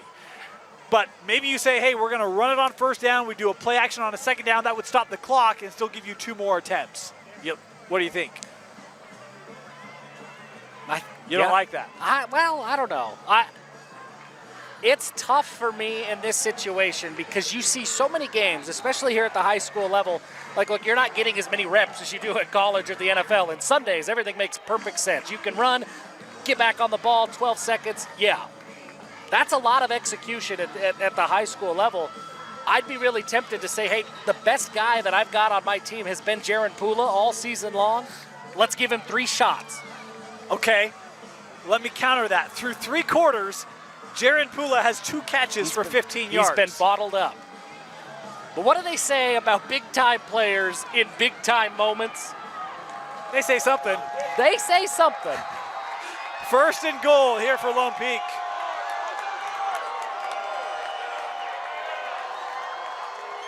Kepa will run, and he is in. Touchdown, Lone Peak.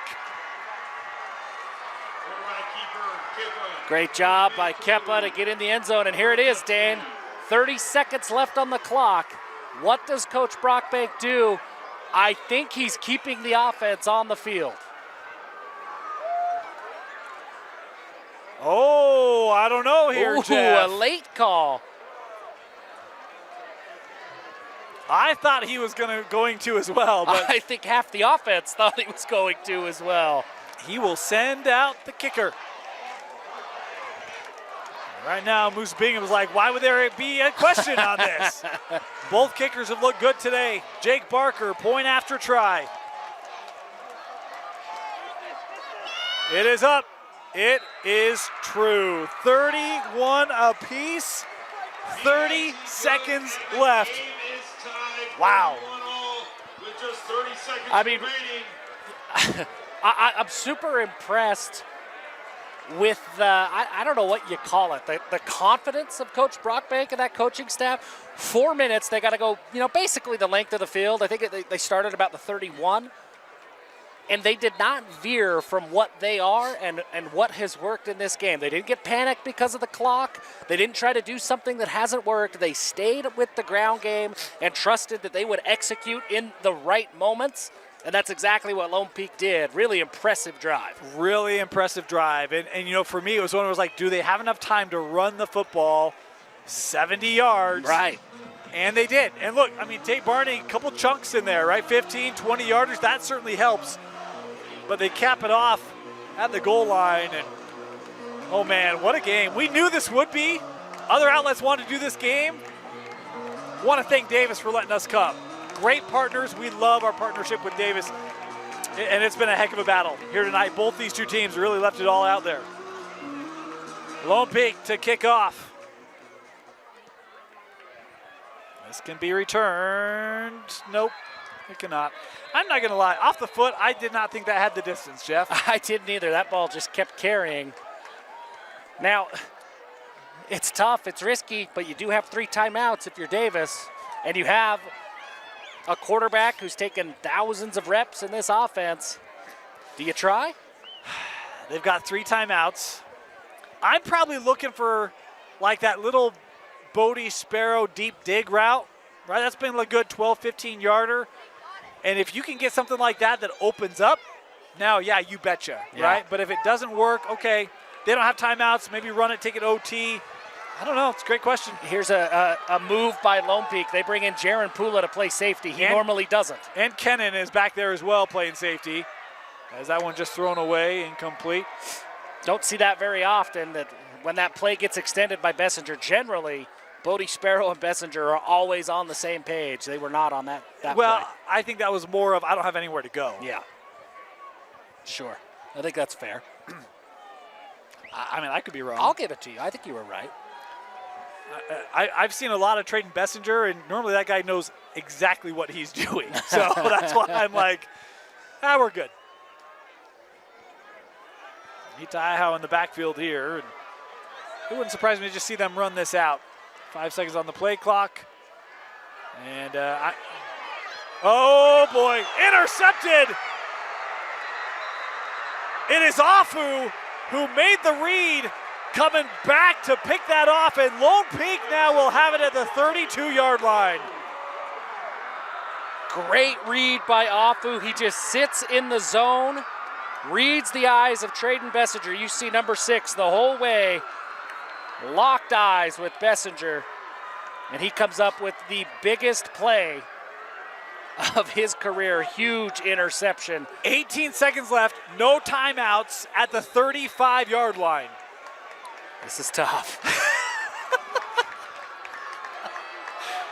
Wow. Here comes Lone Peak. You can't take a sack if you're Kepa. I think this is where you look for Jared. Empty backfield here for Niume Tolu.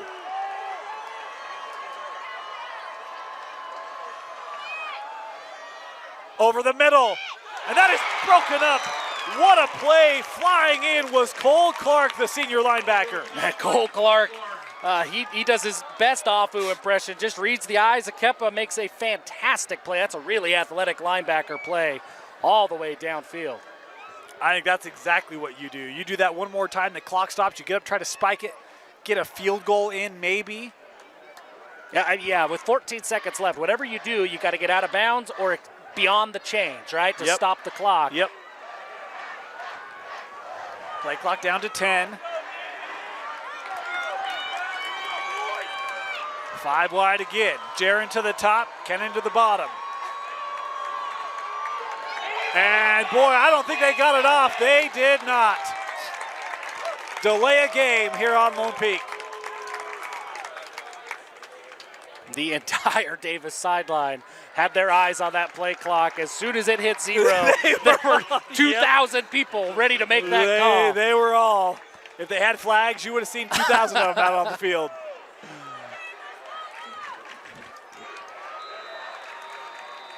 Takes off a second. There's 13.8 on the clock here.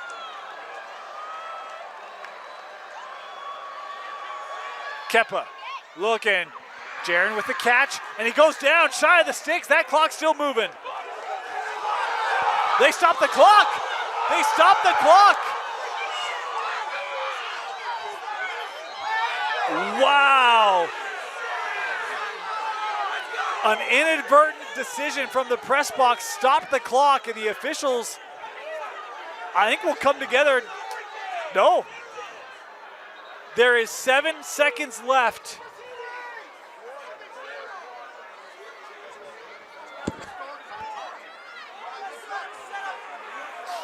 And so Lone Peak will have a 46-yard field goal try to win it, to advance to a semifinal. The kick is up, and it is no good. There is nobody more relieved than the hometown clock operator that kick comes up short. The clock still hasn't hit zeros, by the way.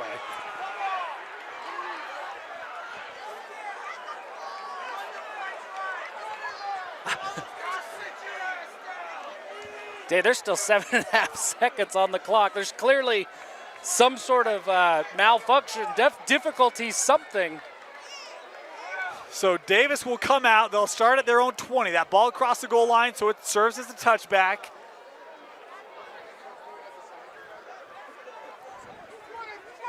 Darts can, I would say this is where they're going to put 2 seconds on the clock here. This is where I think you just say, run the ball and go to overtime. Just take a knee. Let's figure out what's happening with the clock in overtime.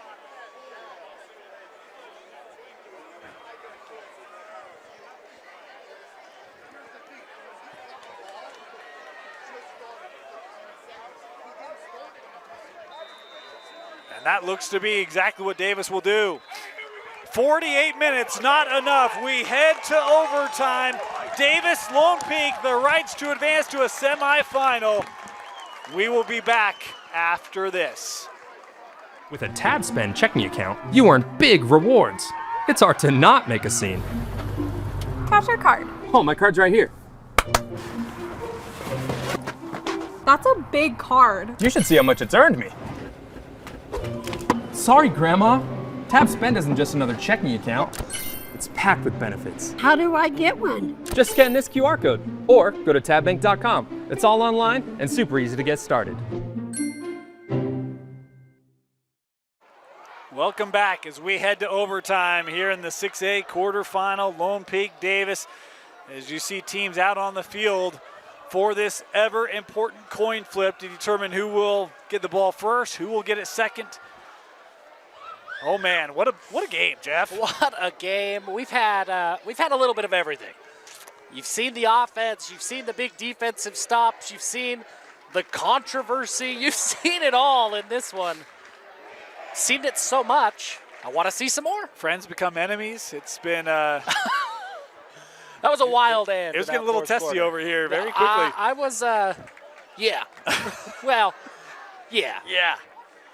You know, it reminded me, I actually think it was a game, if I remember right, this Davis team a few years ago was playing in the playoffs against Lehigh, and there was a similar moment where there was some hometown, in Lehigh, there was some clock stuff that you could see that Coach Ed Larson at the time, he just turned around and looked up at the score box with his arms in the air.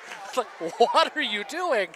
And he stood there like a Statue of Liberty. In fairness, it's tough. It is tough. And you don't know if that was a malfunction. You don't. Correct. There's so many variables going on, and you're trying to read officials, and it's so hard. There's a lot going on, and people can yell all they want. Go try it. Go try it. It's tough to do. All right, so coin toss underway. It looks like it will be Lone Peak with the first opportunity here. While we get ready to set that up, we want to show you the 6A bracket, folks. This is what it looks like. You see these two teams' journeys in the bottom right. Davis defeating Bingham, Lone Peak defeating Farmington. To get this game, the winner will take on the winner of Skyridge and American Fork. Again, both these two teams trying to get to Rice Eccles in what has been an annual tradition for Lone Peak and a bit of a drought for Davis. They're trying to turn that tide. Of course, you see Corner Canyon, last check, they were very favorable against Syracuse. I think that game's probably, if not final, it's close. Pretty much final. Yeah. And then, of course, American Fork and it went dark on us. That doesn't help me out. Let's pull it up once again, shall we? And Mountain Ridge and Harriman. I should have known that. The rematch of that weather game down at Mountain Ridge High School. So Lone Peak, 1st and 10, starting at the 25-yard line. Each team will get matching possessions until one outdoes the other, and it will be Lone Peak here to start. More run game here in the recipe, Jeff? I would assume so. It's worked so well in the second half. Why would you veer away from it, especially now that the clock is not a factor in any way? You know, Jeff, it's actually not the veer. I'm just teasing you. I couldn't resist. Couldn't resist. That was well done. You've been watching Friday Night Lights with the veer on your mind. Or we are, Marshall, one of the two. First down for Lone Peak. It'll be Barney. No, Kepa going to take this himself. And I like that because they've ran Barney that left so much. That's a great little kind of sly movement there from Kepa. Yeah, great little read. It goes for 5 yards, so it's a successful play as it is.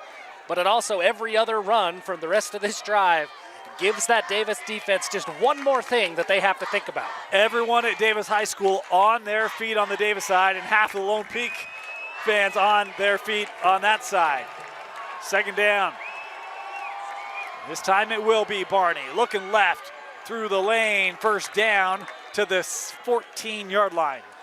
And that play, it was Gavin Gunstream, the left guard, that just wins his rep. The left side of that offensive line, they are doing a phenomenal job in this one. Have I talked about it? Can I talk more about the left side of the offensive line? Please tell me. Holy Continue cow. on. They've just been so good. And when been you think really of Bob Litalo, this is his first year playing offensive line. Yeah, crazy. First down. Barney in the backfield. Tate with the rock. Looking to get left side off tackle. They're still on his feet inside the 5, stretching, and he's in. Touchdown, Lone Peak. 16 yards for Tate Barney. Well, and on that play, the left side of the offensive line did a good job, but it was the wiggle and the shiftiness of Tate Barney. He breaks some tackles, he evades some tackles, he puts everybody on his back on his way into the end zone. Just a great run by number 4. Second rushing touchdown tonight for Tate Barney. He didn't score in the first half. Remember, it was a passing touchdown, and then Kepa had another passing touchdown in the third. It looked like some decision going on again there for Lone Peak, but it is, yeah, they'll kick the point after here. I was trying to peer through there to find Barker and found him eventually. To make it a 7-point lead.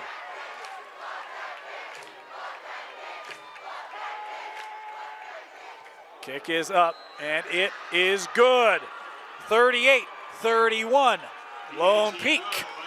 First lead of the game for the Knights. Yeah, and that really, the rushing attack has just been so tough to stop. It was Kepa on first down, and then it was the Tate Barney show after that on that drive. Tate Barney just has had a phenomenal football game tonight. Coming in, we talked about averaging 6.6 yards per carry. Of course, had 4 rushing touchdowns a year. We talked about some of the injury. He missed a couple games. And obviously, the injuries up front, but he has been a beast tonight. Now Davis got to score a touchdown. Something Trayden Bessinger hasn't had to do a lot of this year. Quickly put that interception behind him and get back on track. Yeah, just the 4th of the year. Trayden able to complete this to Morrison. A gain there of 7. That's a really good first down play to gain 7 yards. I believe it was Tavita Moonga who got in on the tackle for Lone Peak. Bring up a second down here, 5 wide again for Bessinger.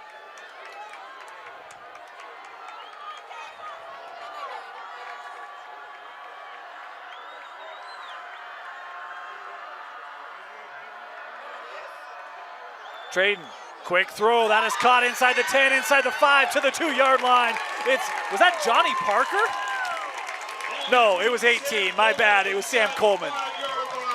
Really good job by Traden Bessinger to make that throw. That's a gutsy throw. 21, Toa Tanuvasa was sitting there wanting to make that read. Itaiahau in the backfield. Bessinger rolling to his right, thrown across the middle, caught, touchdown! Davis! Tyson Baggett! Tyson Baggett for the Team Up Athletics touchdown! Now it's Coach Peary who has to make a decision. Do you put the game in the hands of your 4-star quarterback? They're going to kick it. Wow. I'd have been really tempted to do it. That touchdown is Bessinger's 53rd. That moves him out of 9th place into a tie for 7th place now with Jake Lloyd of Timpview a few years ago, and then a familiar rewind name, Riley Nelson. Not bad. That looked like a kickoff. That one nearly beyond the track. Certainly good. We're tied up. We go to a second overtime. We're headed to double overtime. Now, this is interesting, Jeff, because these two teams coming in, you talk about Davis, their only loss on the year, overtime. Yeah. And then you look at Lone Peak, and really the game to me that probably stings if you're Lone Peak is that Skyridge game, overtime. So both these two teams, 0-1 on the year in overtime. One of them going to break that trend here tonight. It's interesting to see the philosophy of these two offenses here in overtime, where it's Lone Peak that's just run, and Bessinger on Davis, it's pass. Just two completely different offensive philosophies that end up in the end zone. And I'm not going to lie, you can tell me I'm an idiot, you wouldn't be the first, but I did not expect Lone Peak to be this run heavy. I thought we'd see a lot of balance from them with Keppa being healthy, line being healthy, but look, guys, this works. Keep doing it. And I'm a big fan. If you're an OC and you feel like this works, you run it till they stop. I don't care if it's the same play 10 times in a row. Run it till they stop it. That's been the MO from this Lone Peak offense, and it's worked. And I think, I'm not inside the coaches' rooms in Alpine or in Highland. But wherever it is. I think that that's probably an in-game adjustment. I don't think that you intended to be this run heavy, but when you're having this much success, if you're that Lone Peak offensive staff, to your point, Dave, why would you go away from it? Yeah. It's working so well. So this is where it'll be interesting. Should Davis score here, then I would imagine if Lone Peak scores, they do go for 2 because they would have the option to decide, right? And I think that's probably what gave them pause maybe the first time, but who knows? Again, not a coach. First down, Davis starting at the 25-yard line. Sparrow. That ball stripped out. Oh, they're going to call progress, or going to call him down. Oh, boy. Tell you, Toa Tanuvasa thought he had a game-changing play. Yeah, that's kind of what he's known for, Toa Tanuvasa, is those game-changing plays. Nearly had one there. So gain of 4 there. Lone Peak has checked Mulitalo in at defensive end. Watch number 52. They'll throw to Itaiahau. Takes it just inside the 20 to the 19. Boy, big hit coming in there by Zundel. Ball complete to Jackson Itaiahau. Tackled by It's a big third down. I need a hat. I saw a You hat. have a hat. You're wearing no. one. I saw a hat that says, "This is a big third down." And that feels like the ultimate dad hat. I've got to find a way to get that hat. If you want to sponsor that hat for Jeff Hansen, let us know. 3rd and 4 here for Davis, 5 wide.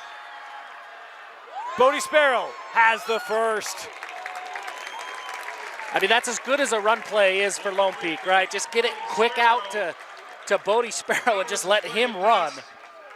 He's just so good after the catch.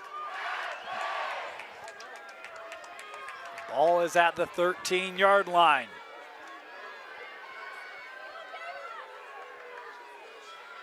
Sparrow, oh boy. You see that break on the football, Jeff, and that was Tanavasa again. He's sniffing right now. That's the same play that we talked about in the first overtime. That it was like, well, that's a really gutsy throw by Bessinger. Tanavasa is sitting on that route. He nearly got there on that play, but a good job by Bessinger. We talk about, hey, if he's going to miss where it's safe. Puts that ball low where Tanavasa can't get to it. But the quickness of the decision-making, of the ball coming out and the ball getting there.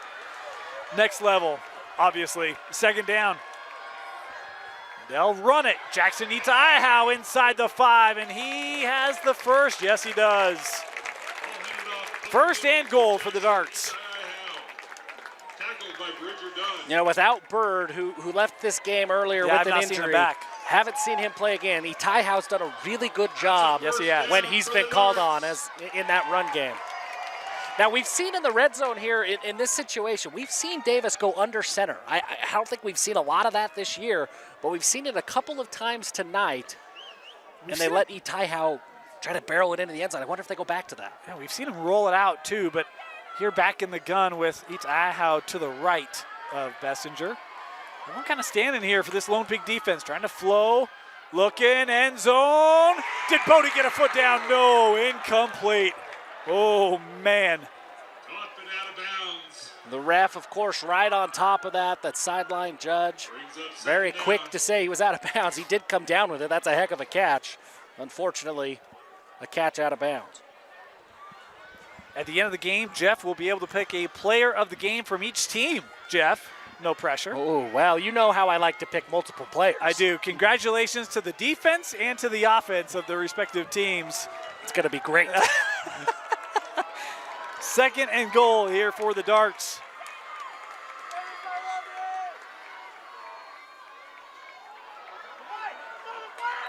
Oh, and delay of game coming in. Kind of made a late shift there and didn't have enough time to get it off. Delay game on Davis. That'll be a loss of 5. Second and goal now from the 8.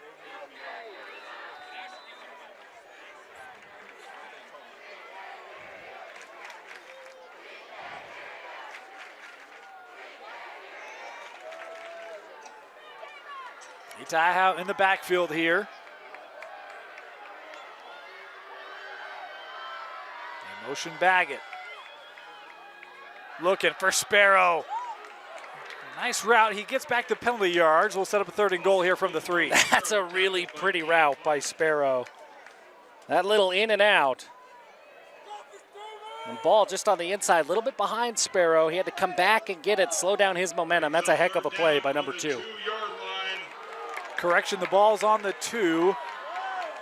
And now look at this, Jeff. They are kind of bringing in some bigs here. They're going to have to hurry. Yes, they are. Play clock down to 12. Itaihow in the backfield. Lockwood there as well. Ethan does have a rushing touchdown this year. They give it to Jackson Itaihow, trying to navigate through. Will not. Is tackled at the 2, and now decision time for Coach Peary. What do you do?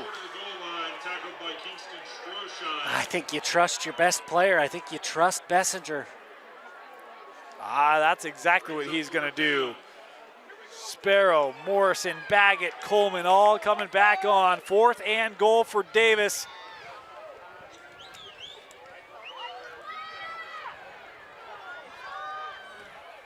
Play clock down to 12. Yeah, Coach Perry's got a timeout in his bag. Yeah, he does. He's going to use it here. I think that was the plan from the beginning. You know you're doing that. You have to. So timeout taken here by the Darts. Wow, what a game tonight, Jeff. Hey, give us a shout out. Who are you thinking for players of the game? Let's talk through some of this now. Well, there's a lot of options that you can go. On the Davis side, obviously, Bessinger, Itaihow, and Sparrow have been great, right? You expect that. Isaac Morrison has come up with some big plays. He had the interception in the end zone. He's got a touchdown. He's been fantastic.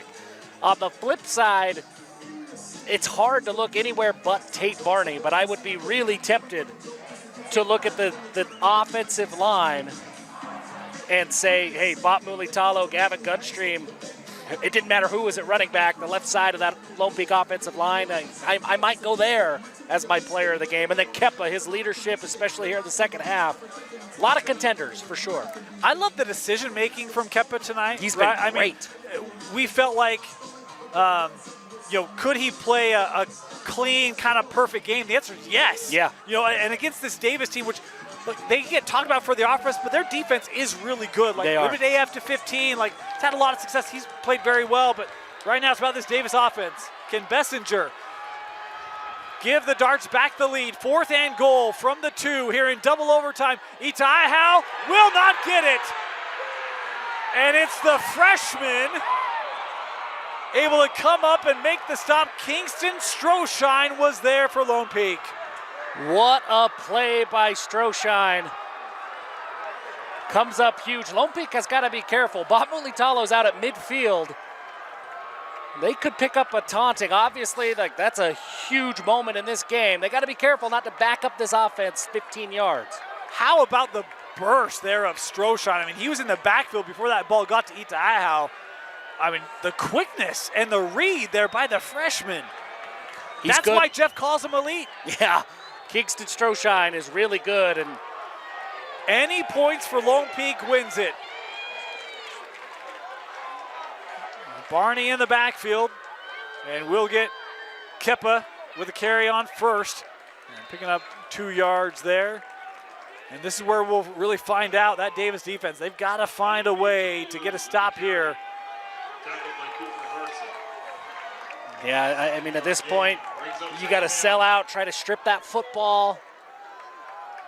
I'd be tempted here, to your point earlier at the end of regulation, I'd be tempted here for one play action. Jaron Pula, you know that Davis is going to be sunk in and trying to stop the run. And Lone Peak going to take a timeout here on 2nd and 8. Okay. We're all waiting on bated breath to see who's going to advance to the semifinal. I want to let you know, come join us on the stream for the semifinal, folks. It's going to be one continuous stream. We're going to start at 10 a.m. We're going to have pregame shows. We'll have the games for you. We'll have halftimes and postgames. We're going to bring you literally like 12 straight hours of football on Thursday and Friday with 6A, 5A, and 4A semifinals. There's nowhere else you want to go to watch it. Well, maybe the stadium live. But outside of being there, you want to come. We're going to have guest coaches. Yeah. It's going to be special. It's a lot of fun every year. There is, we can pat ourselves on the back a little bit. There is nobody that does the state semifinals and state finals better than KSL Sports Rewind. We're going to have it all for you next week. 2nd down here for Niumetolu. He'll hand off. Barney head of the line of scrimmage and will not get anything on the 2nd down run. 3rd down. And a great job by Bridger Young to get just enough penetration from his defensive line spot and then to wrap up on first contact. It's a big stop. Isn't this interesting? Because why wouldn't it be? You have the defenses make a stand. We've seen everything else. Now some defensive stands and double overtime. They got to get to the 15 for a new set of downs. Barney in the backfield.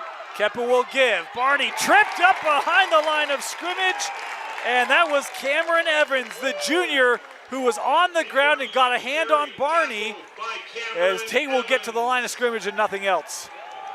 4th down. That brings up 4th down for Lone Peak. And they're going to try for the win. They had a 46-yard try to win it. It was short. This will be a 38-yard field goal. Semifinals on the line for Lone Peak.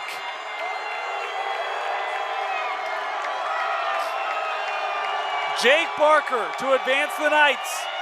The kick is up. And it is good! Jake Barker from 38 yards in double overtime. And Lone Peak returns to Rice-Eccles Stadium. The resiliency of this Lone Peak team to fight back. They were trailing the entire game. They fight back, tie it up in overtime on the road, and they come up with just enough plays in overtime to get the win. What a game. I mean, I don't know how to describe this game, Jeff. Back and forth, two teams that really, like, these are two of the top teams in the state. Lone Peak beat the best team in the state. Davis has been one of the best teams in the state all year long.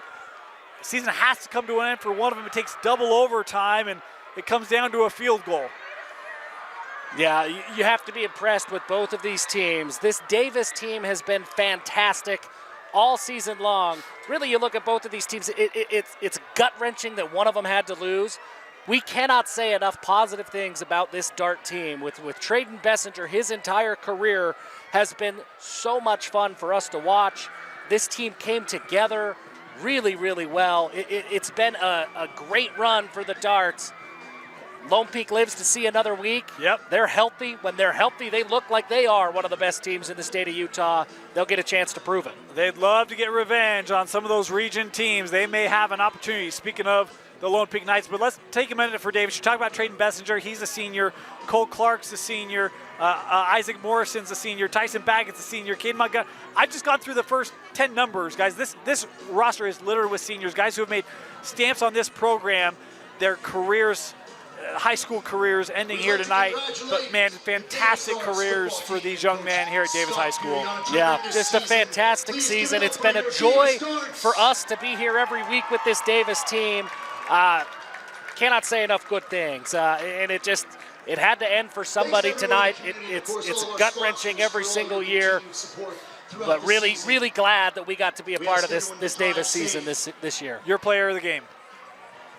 Well, I mean, we rattled off a bunch of names, but I go with the guy who made the game-winning play at the end, and I'm looking at Kingston Stroshine. He had some big plays throughout the game, but the freshman comes up huge in overtime with the big stop that ultimately is the difference maker that kept this high-powered Davis offense out of the end zone in double overtime. 41-38, Lone Peak upsets Davis and returns to Rice-Eccles Stadium to the 6A semifinal. You can catch that game live on KSLSports.com. Opponent to be determined, but we will have all semis for you. 4A, 5A, 6A, live with pregame, halftime, and postgame shows right here on KSLSports.com. Thank you so much for joining us, and to all of our Davis faithful who have been great at supporting us this year. Been our pleasure to be able to bring you Davis football and Lone Peak football here on KSLSports.com. For Vince Francis, Jeff Hansen, my name is Dane Stewart. Thank you for joining us, and we'll see you next week at Rice-Eccles Stadium.